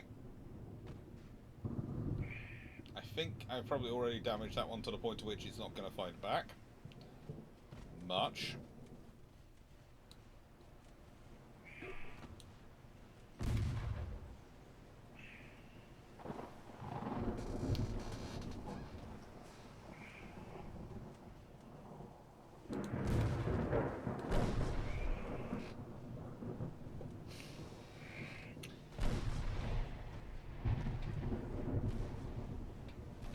So, Midnight Shade. Jump through. Oh, good lord. I've got a few people watching today. Oh, there's another one. There's 6. Oh, I thought it was only 5. That could be problematic. Go on, get rid of that shit.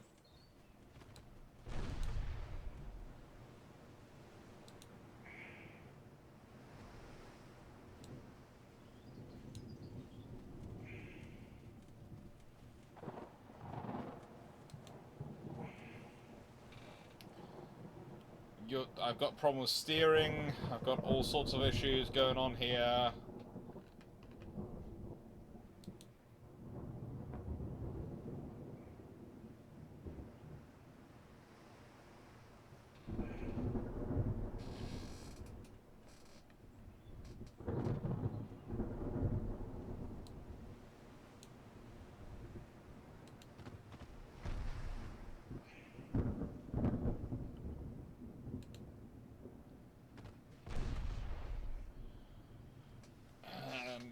Yeah, I think we'll be able to take this one out.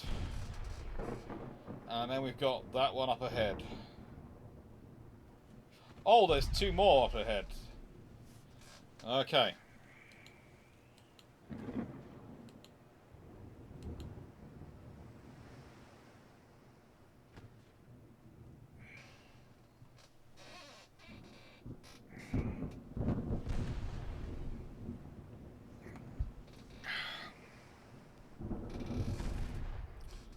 Oh. Is the storm over? Not thinking. Oh. I'm not sure why the screen is shaking. I have no idea what was causing the stream strike. That is not a warship. That is a merchant ship which has guns on either end. Not very big guns either. It has guns on it. Basically, it's what I imagine most of my merchant ships are like.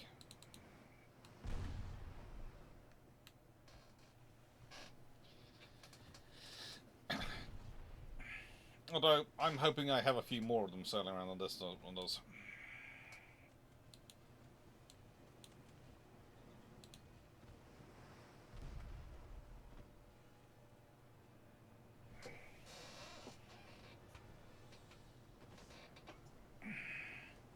Oh, there's another two!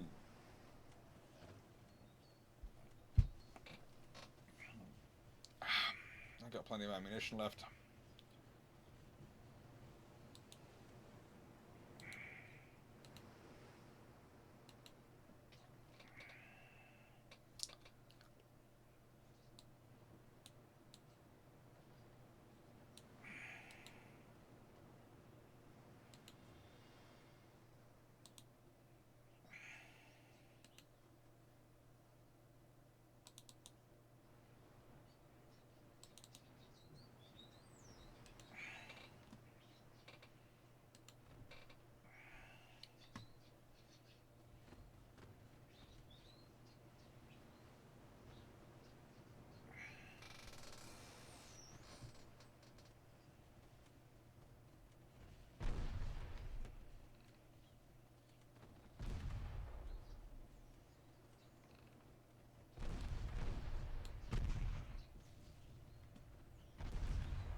There's...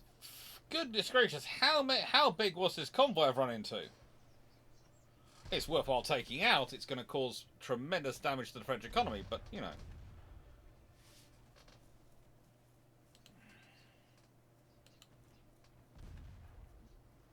I've taken out about 10, I think.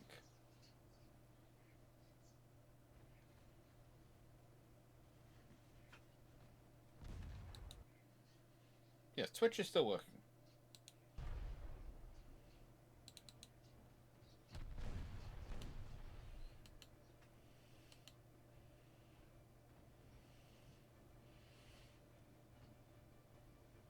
That's got to be the last one, right?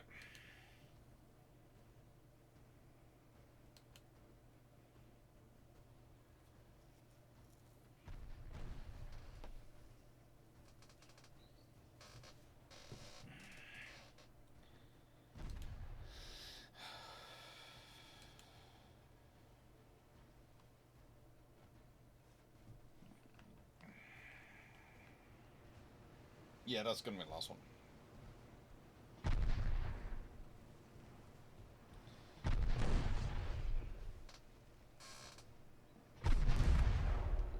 And there's no more.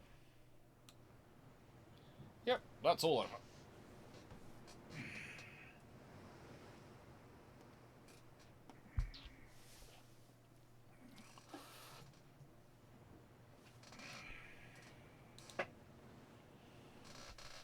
I'm looking forward to doing that when I've got my new heavy cruisers in service, because as you all know, I am building a new class of heavy cruisers for this game. And yeah, they're going to be my first generation of my new heavy cruisers, and then I'm going to build some more heavy cruisers, I think. They might be armed with 12-inch guns, or 11-inch guns, because that was my traditional heavy cruiser armor, wasn't it? 11-inch guns. Oh, I might do that. I wonder how good an 11-inch gun I've got now.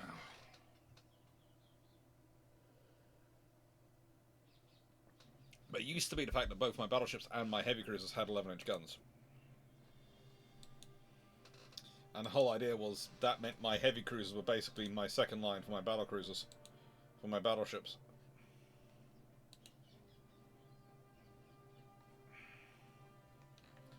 Where's Magnificent coming from?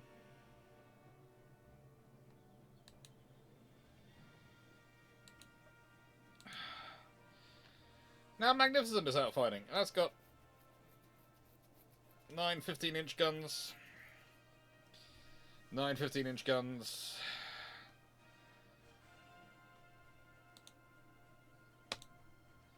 to this battle. Who do you think is going to win this fight? Me or them? I think my guns are going to outrange theirs. So, yeah, this could be an interesting fight.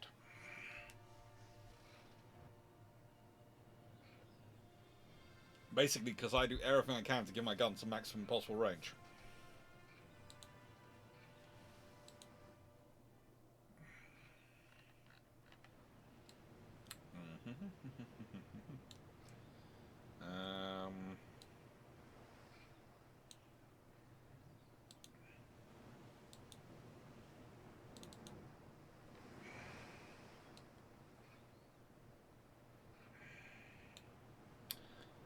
There is our opponent.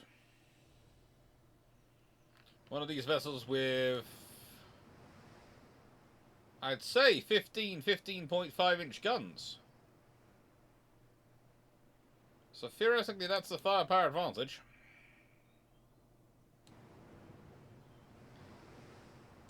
Question is, can my 9 beat its 15?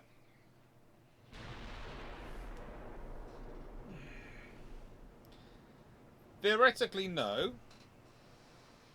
Realistically, I think this has radar-controlled gunnery.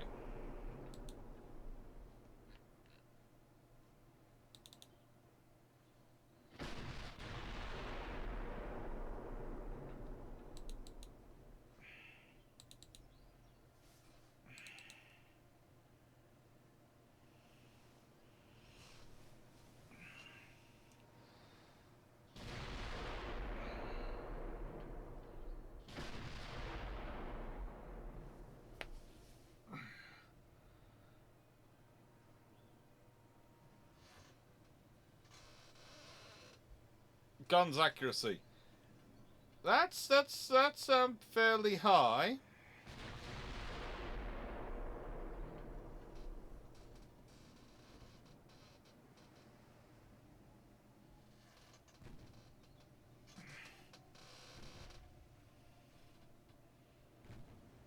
Has it? My 6-inch guns have actually started engaging before their 15.5-inch guns.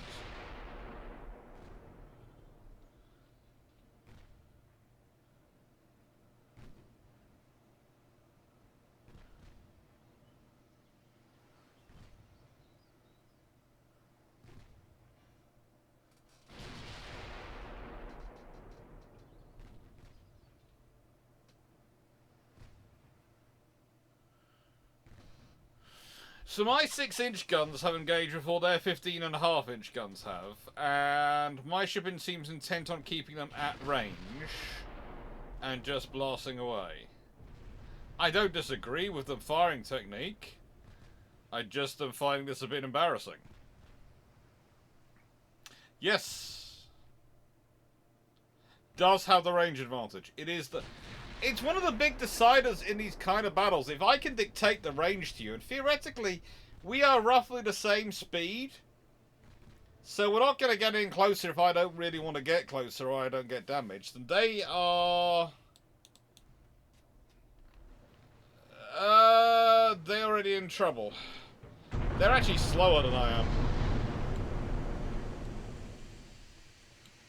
So they have to go faster, which is going to affect their gunnery. I think they've already lost the turret. And yes, there is 6-inch hitting.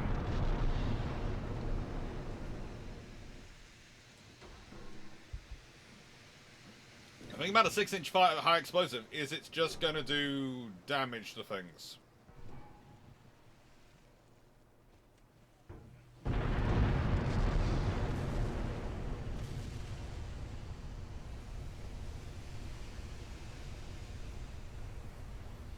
I wasn't expecting that. I was not expecting that one. I have to admit, there is a slight... I didn't expect Magnificent, which is not my newest battleship, to dictate that fight quite so well. Admittedly, she is recently upgraded. She is recently modernized. But that was pretty conclusive. That was the simultaneous launch of pretty much every turret, I think. I'd have to watch the video back to be sure. I wasn't expecting it. Her armor wasn't going down rapidly. That was a lucky hit. Something penetrated just right and hit straight into the magazine.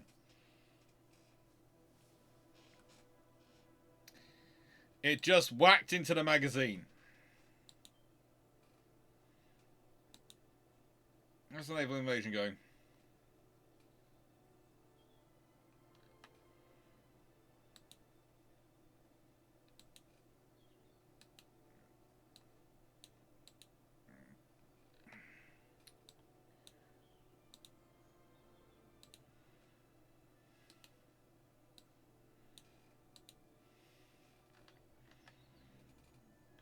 And, well, yeah.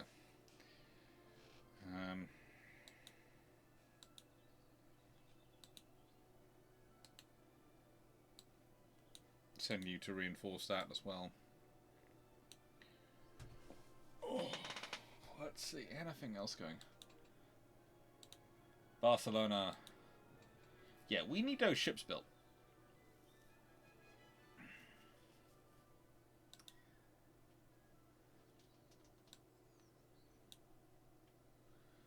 I have now got... My yards are getting pretty massive. I need more of them, though. I need more yards. I need to build more ships. And that's going to be useful when that comes in 5 months. That's going to be nice, because it's going to give me a modern cruisers 19 technology. Yeah, that's going to be useful. Modern cruisers will be quite useful. Modern heavy cruiser 2. Modern light cruiser 2. That'd be quite useful. I won't say no to that. Might keep that up. Let's see what happens next.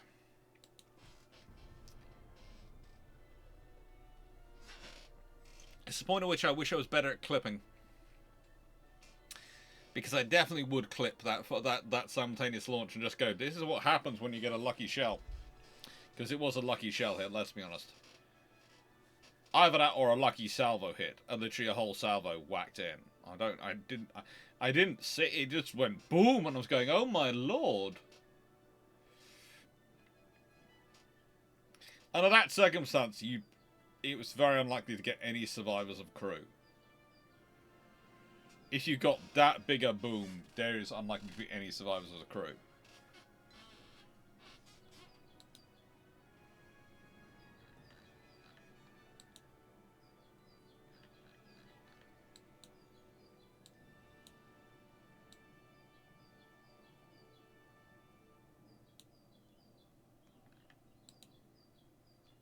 Spanish Empire? Spain's controlled by me. I think I took it off the French.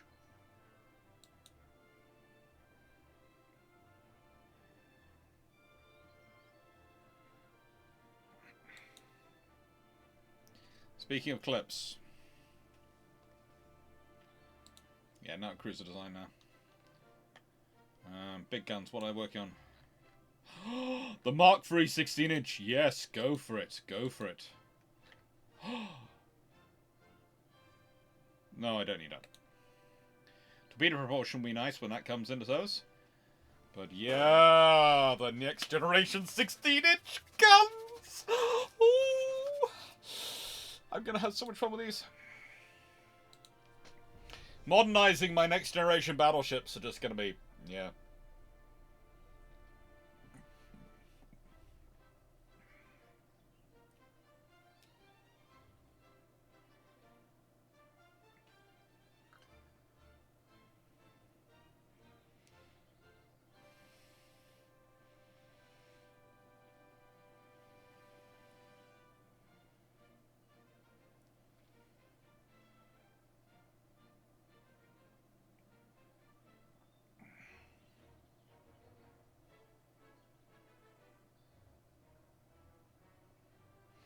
Runon, don't take this the wrong way, but this morning has been hand drilling and a very, very woofy supervising poodle who was worried about my safety and decided that he was going to spend most of his time jumping on my back while I was trying to hand drill the floor. Which was fun. So, Ian, honestly, you're going to need to elaborate a bit more about speaking of clips.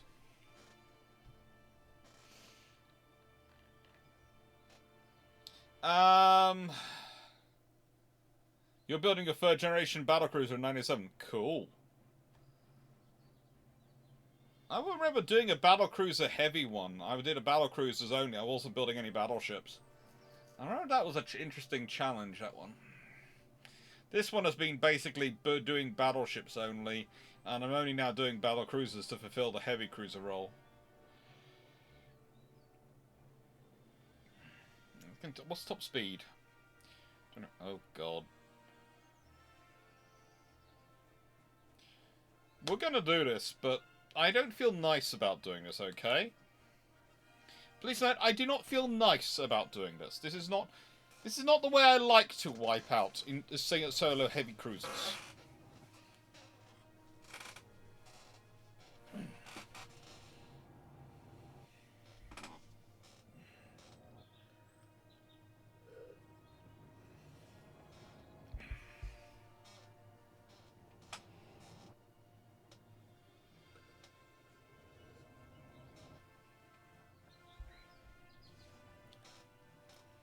No, war is not supposed to be nice. No.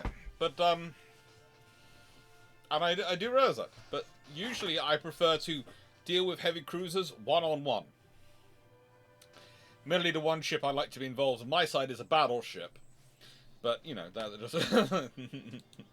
Then at least I feel it's fair. But this is 1 heavy cruiser versus 7 heavy cruisers, 14 light cruisers, and 13 destroyers. So, let's pause all this. They can all do 23.4 knots. They can all do 23.4 knots. So, you will all do this. You will go into line ahead.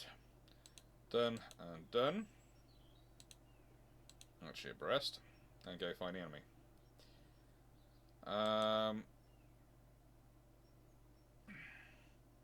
Let's take Raccoon.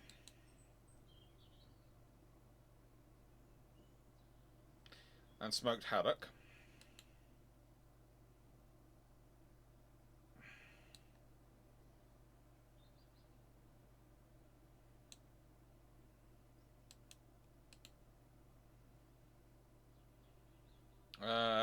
We'll want to put Magnificence, which is only cable 20 knots, back into Division 4.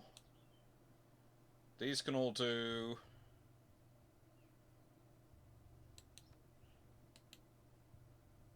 32.2 knots.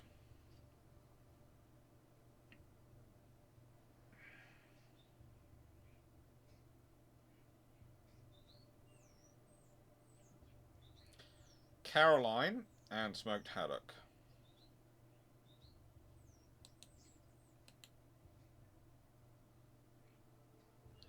I'm sure that's not what Smoked Haddock ASW is supposed to be, but we'll leave that to one side. You can go to Division 2. Caroline can go to Division 3. From Division 3, we can take out Caledonian and Cossack.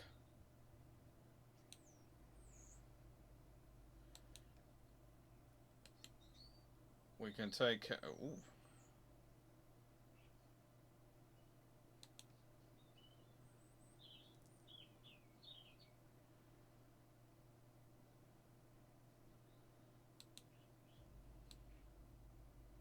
Melbourne can go to Division 1. They can go off hunting. They can go off hunting. And we can take 2 of them.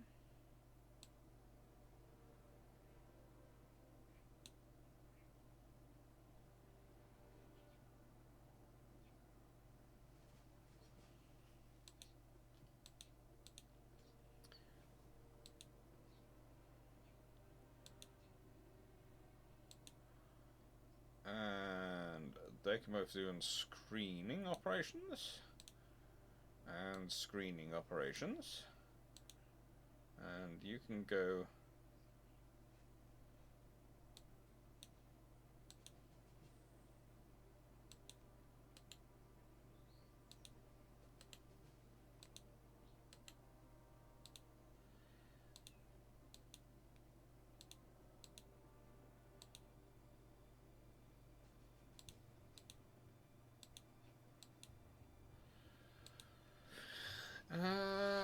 Then all of you, how are we going to organise you? Again by speed. I'd say Trojan goes into Battle Division, that one.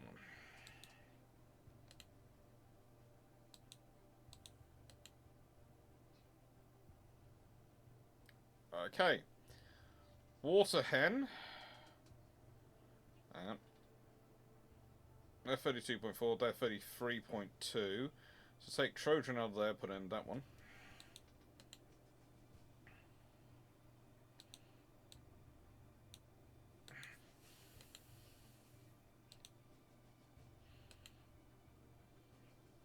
So leave the 29.3s, take the 33.2s to the end, and the 32.4s to here.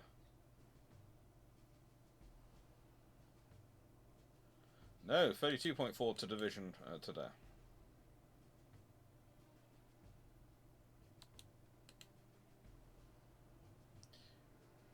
Maori. So Maori. Oh, you're in bad condition, aren't you?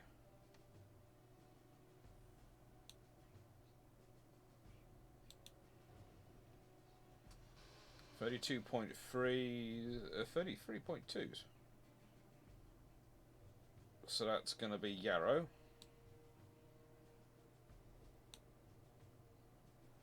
Oh no.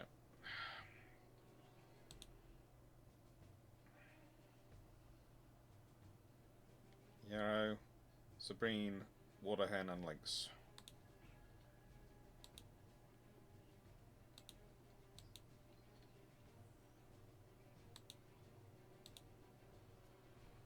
And then we want this one.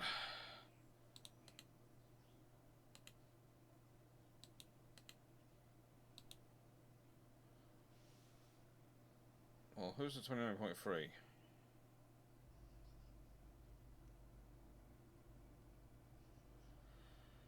And this is 32.4.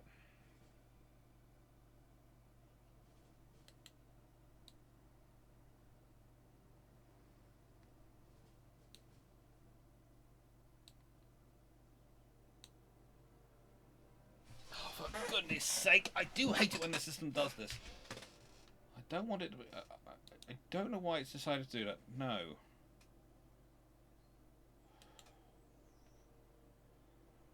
Yeah, I hate it when it does this. It's so annoying. Detach. UK. You are the slow destroyers. Where are my slow destroyers? How no?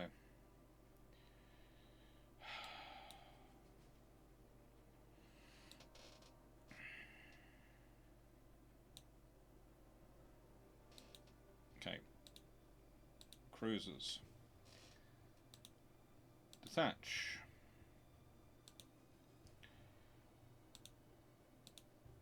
Screen. Them. And then slow destroyers. Stem. You're also going to be put onto screen duties.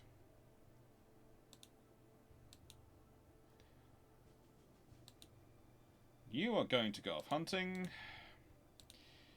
And you are going to go off hunting.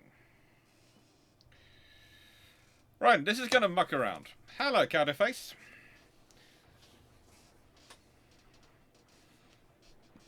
Just no one look too closely at the entire mess which is going on here as they reorganize themselves.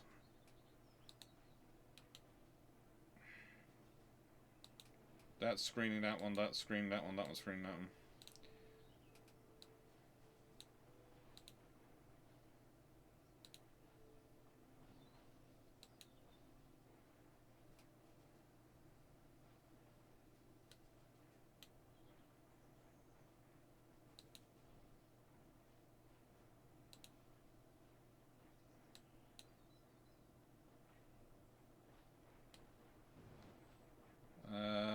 southwest. Bam. Off that way.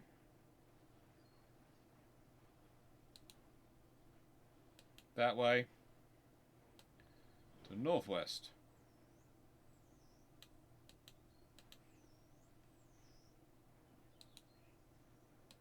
That way. And you to that way.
Now, I should be heading roughly northwest.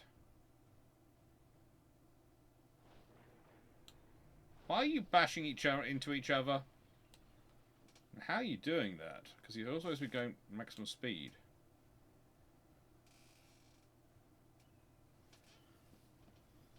How is it I keep, despite only having one enemy out here, I keep getting 2 signals of the enemy being spotted? Oh, for Jove's sake.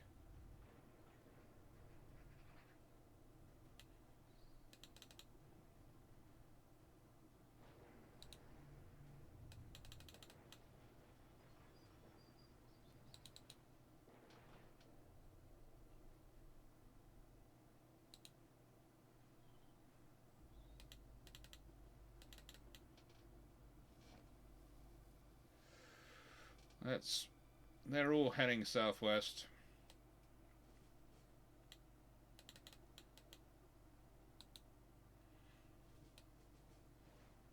Enemy spotted to the southwest. That's good. What are you doing?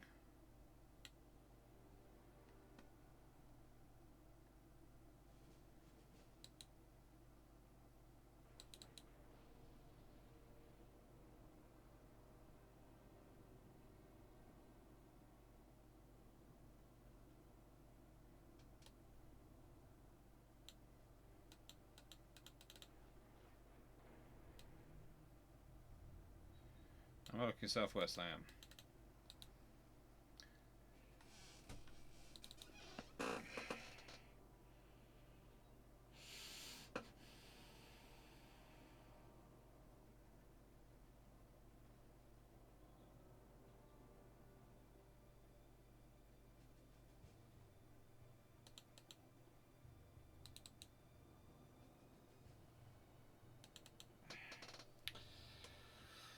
Let's see if we find anything out here.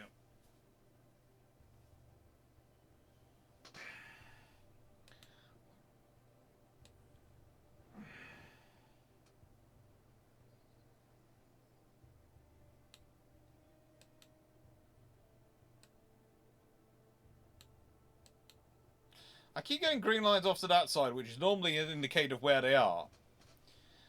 But then they tell me it's southwest, which is straight ahead.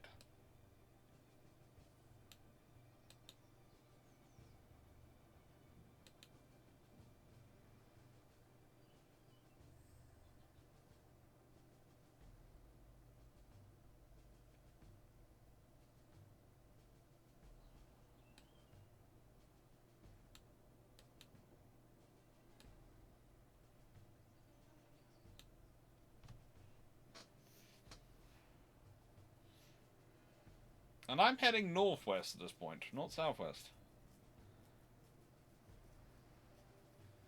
Is it southwest of the flagship?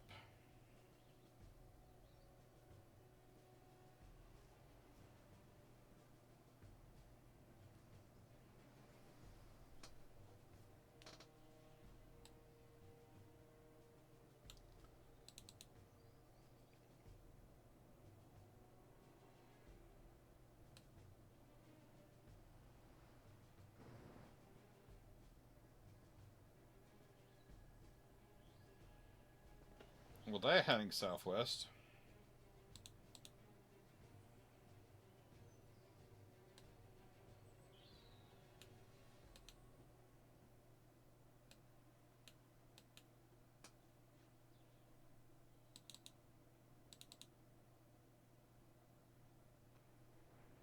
These destroyers are heading southwest. If there's anything out here, frankly, my fleet should have found it by now, or should be spotting it.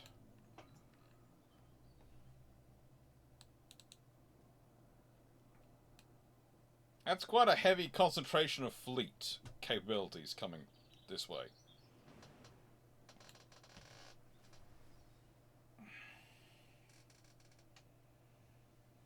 Fleet support shorts. When you've got time, of course. Ah, yeah. Well, I have some ideas about that. I do have some ideas about that.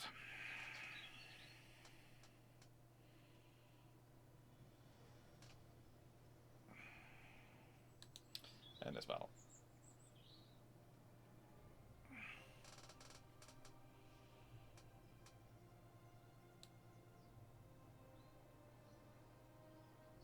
Task Force fails to escape. They escaped.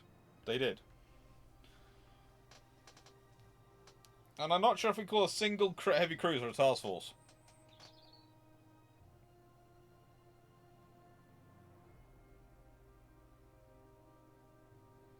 I'm fairly certain at the point you call a single heavy cruiser a task force, you've got a problem.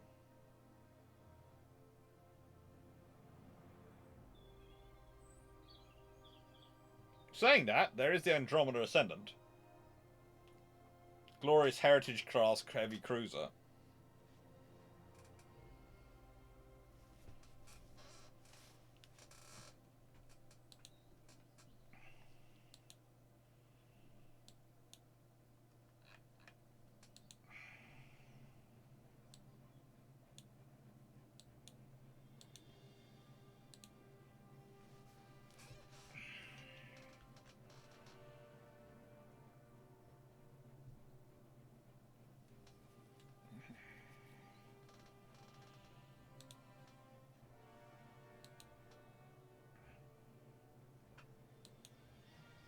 Okay, that's it. I'm getting fed up with this. I want these ships out of there at some point, so they not stop getting into this kind of fights. I don't want them into these kinds of fights.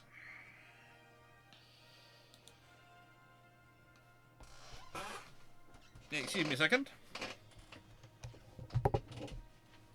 Someone has just popped to my door and is looking at me, gesticulating wildly. Hello. It's the one of the few people in the house who doesn't want to have their video taken, so I'm going to pause the video for a second, or rather, stop. Take it back to preset free. Back in a second.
Just my uncle needing some quick help moving something. Oh, he's over doing some muscle work in the garden today for my mum and sister. Because he has far better green thumbs than I do. Whereas I went and helped rebuild his banisters. And that helps.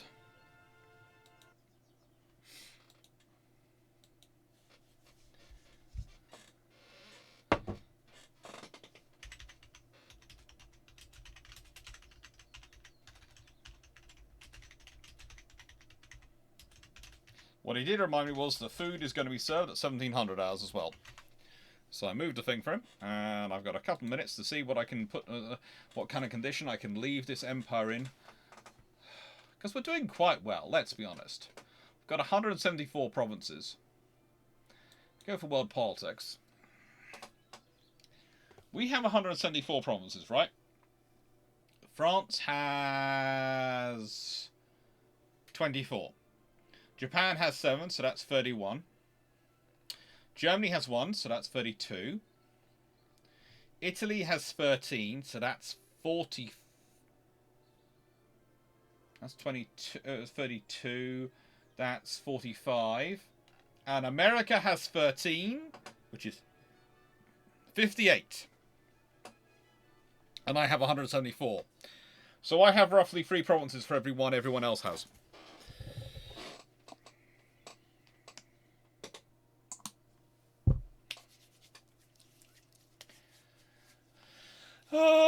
Yeah. My crew pool is not as big as some of them. It's I max it out, but in trouble is I'm using it because I have 1,286 ships. Next closest navy to me is the Americans with 617. They have slightly more battleships than I do, and they have more battle cruisers, but and they have more heavy cruisers than I do, and more light cruisers. But I have more destroyers, don't I? I have more destroyers than they do, and I have a lot more submarines than they do. And my tonnage is 5. Theirs is 6 million tons, 6.5 million tons. My tonnage is 4.4 million tons. So they've overtaken me in the tonnage. I'm going to have to build more. Everyone else doesn't really count for anything. The Americans are my allies. They're good friends. Their yearly naval budget is less than mine. Their yearly army budget is a lot less than mine. Their naval prestige is a lot smaller than mine. They've got very advanced technology. Their total access to population is larger in the home state population, but smaller in the rest of the world, and as such, their army is less than 1 million men. It's only less than 900,000, and mine is nearly 5.3 million. So I have a lot more troops than they do, but I don't have enough. They have a lot more light cruisers and a lot more cruisers than I do, and so I'm going to have to keep churning out my new fast build heavy cruisers, aren't I? My heavy cruisers are going to have to be built quite dramatically.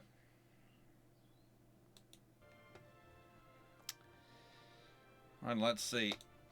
Next time.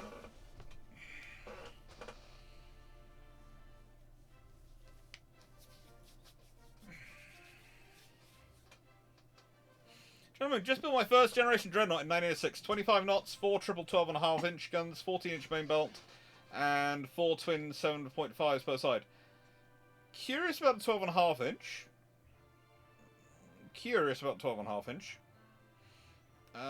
It does give you some advantage, but I'm curious about it still.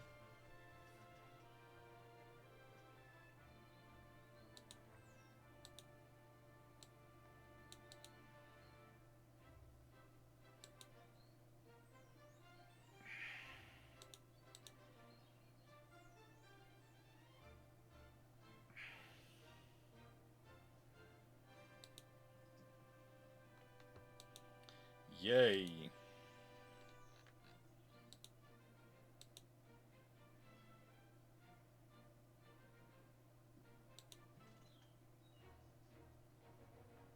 No.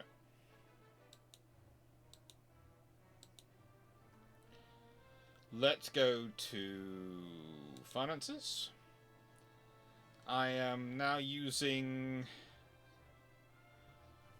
I've got an.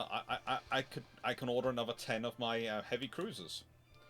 So of course, I'll wait till they're fitted. They're done. That's been done.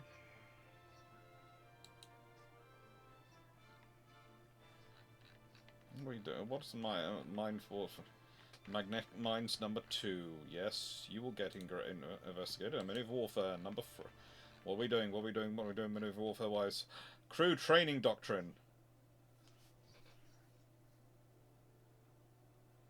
Oh yeah, we're going for that as well, because that's useful. I want my ships to be in far better condition when they come into service. Let's rapidly go through the next two months, and then that's done, and then I can do my new cruisers.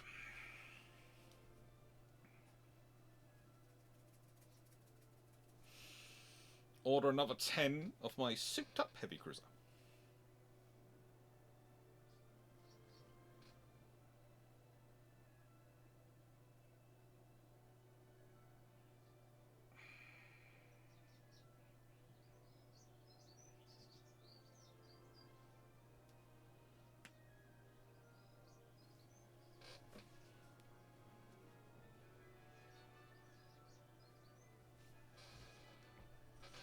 Top 5 are higher attack level, faster firing, and more ranges. Wait.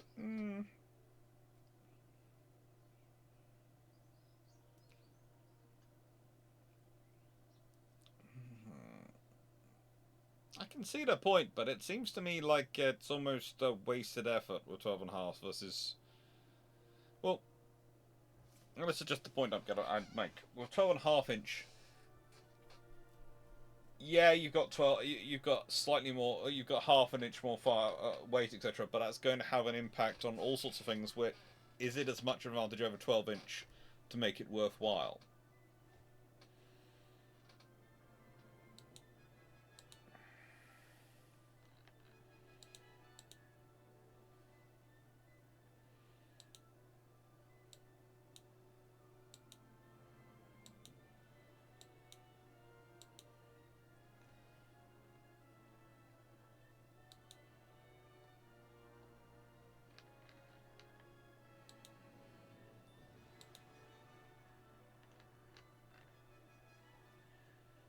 And engines and boilers to improve. Oh, hang on now.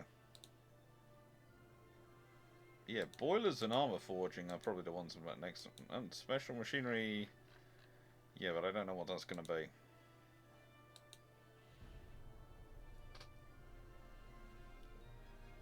Maybe didn't test. Just like 12.5 and 1 and 12. Okay.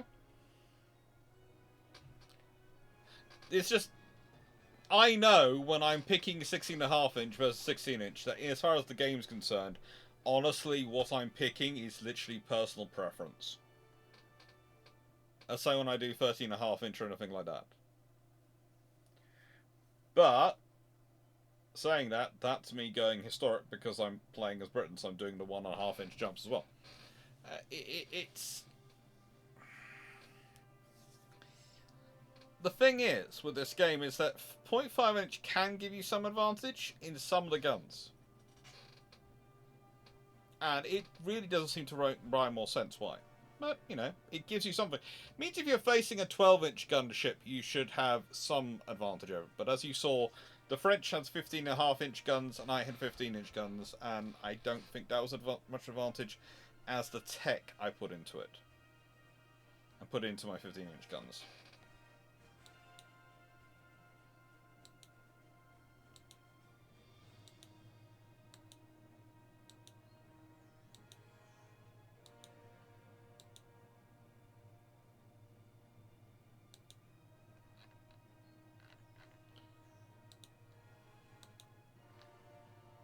Yeah.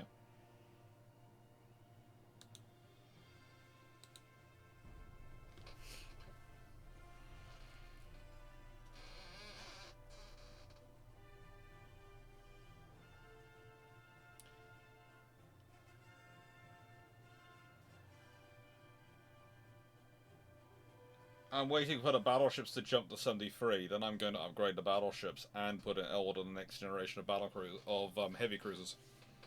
Heavy Cruiser Mark II.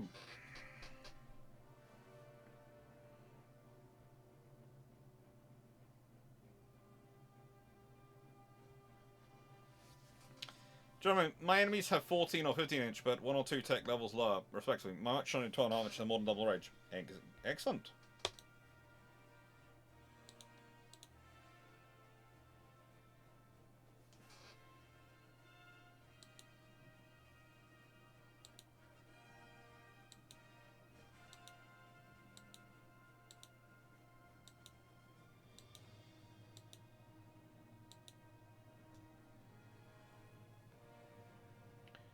Let's go to fleet.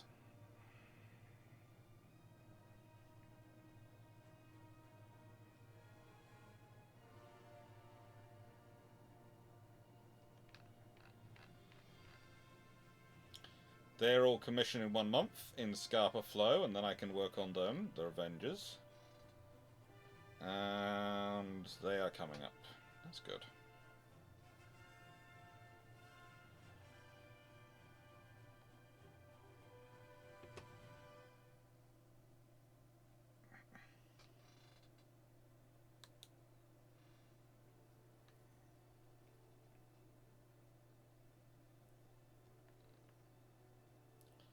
Right then, Revenge.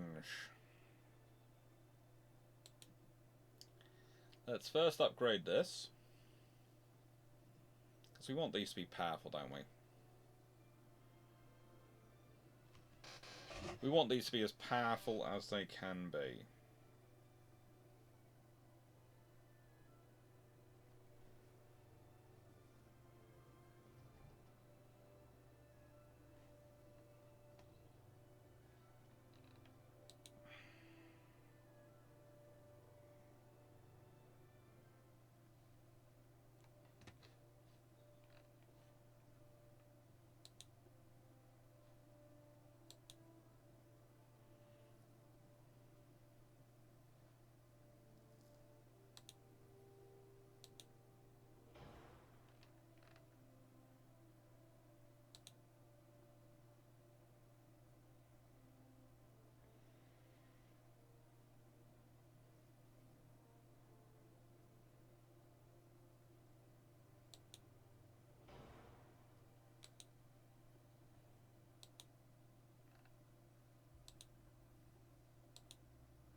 See, their range is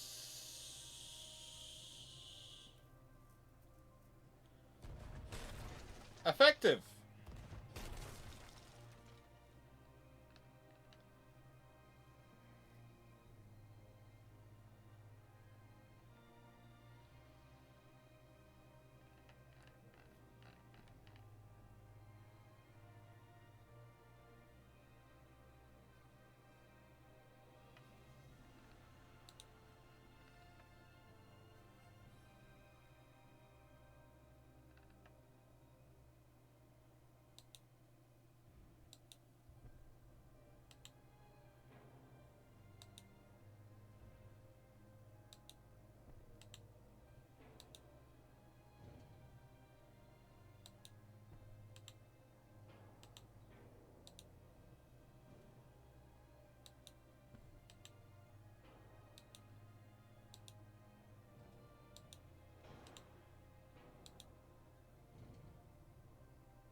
So that's taken my pitch down to manageable levels. My weight is 4,000 tons over what I want it to be.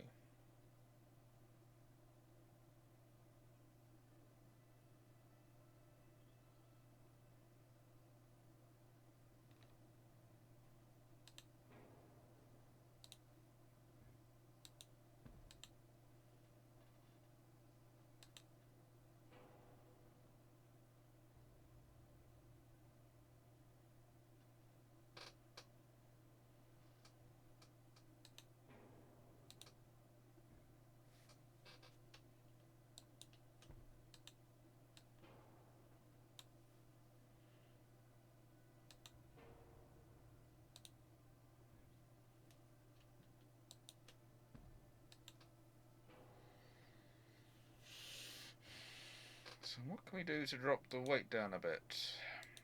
No, leave that to that. Many is fine.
We got the electro-hydro steering, we got the shaft free, got double hulls, which should prevent against some torpedo damage. Could always just delete that.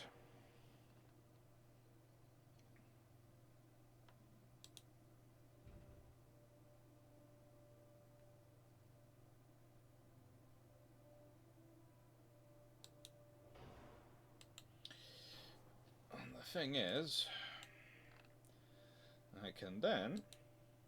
I know, I like having 16.5 inch guns, but I do that.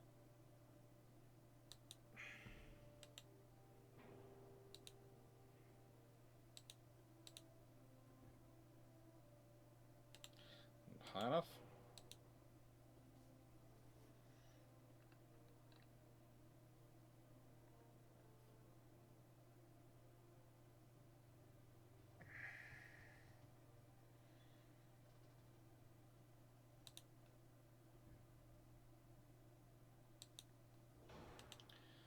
Can do that.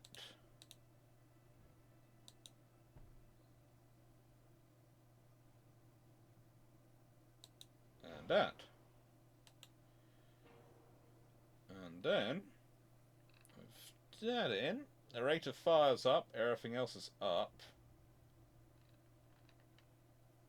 I can probably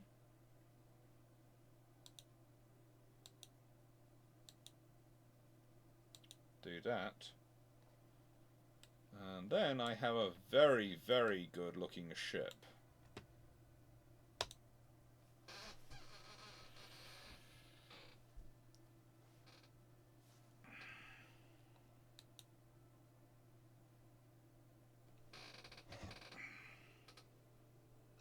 Oh no, it doesn't have 16.5 inch guns, but you know.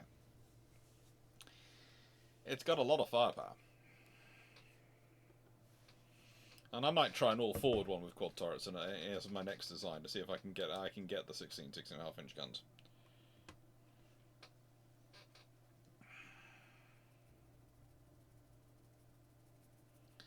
So that's the battleship modernization plan. Let's go see my heavy cruisers.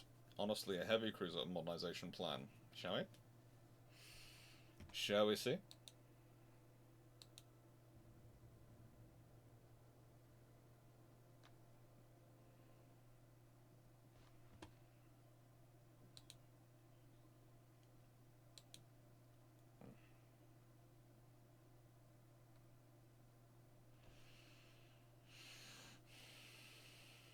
Come on, UAD. Come on.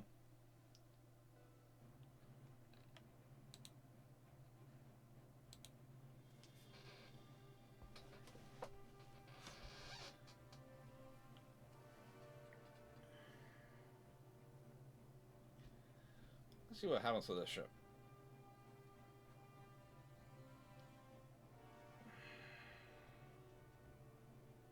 It does look like a very nice cruiser. I have to admit, it does look like a very nice cruiser to me.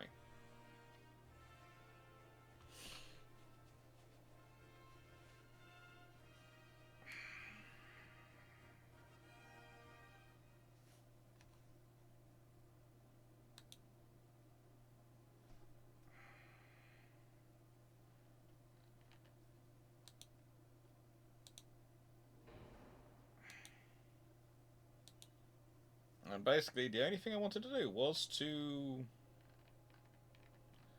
up the radar.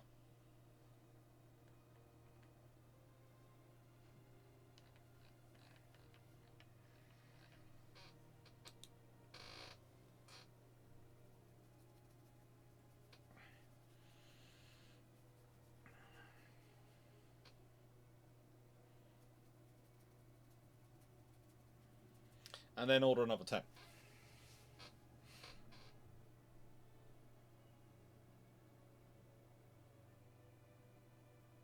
If I'm going to refit the battleships, I probably shouldn't order another 10.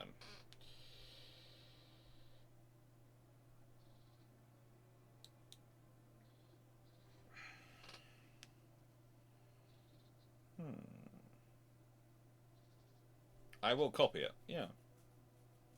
That's basically, I'll copy the refit version, just go, boom, churn out.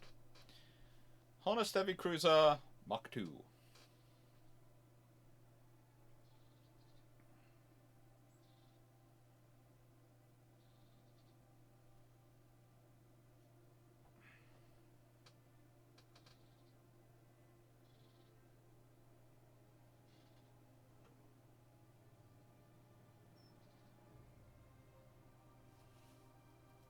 I always find it kind of interesting when people try and put single turrets on these ships.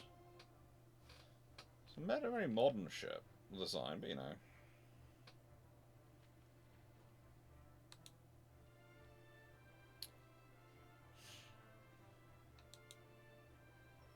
But I think that will all be left for next time, because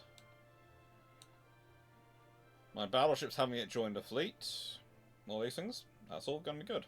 And I'm off to get my food, because I've just been messages that this food's now be ready for about 10 minutes. Thank you very much, everyone. Take care, and hope you enjoyed. Hope to see you later for Brew Ships, where we'll be going through books and answering naval history questions. And chatting away on YouTube. Thank you very much, everyone. Take care, Paul. Take care, Jonathan, Runon, Spike, Cowderface, everyone who's been watching. Artorius Dux Bellorum. Thank you for watching. Thank you for tuning in. Thank you for chatting away. It's always fun to have it. Midnight Shade. Thank you very much. And yeah, thank you everyone who's been on here. And CD Cameron, Infinity 3 of 23. Hello everyone. And thank you for your first time chat today in Infinity. I'm not sure if I said anything at the time, but I should have done. Thank you very much, everyone. Take care. And Wayne Boring, of course. Hope you had a nice time walking the dog. And Jacob. Thank you, everyone. Take care. And see you maybe later. See you next week, maybe. Take care. Toodles.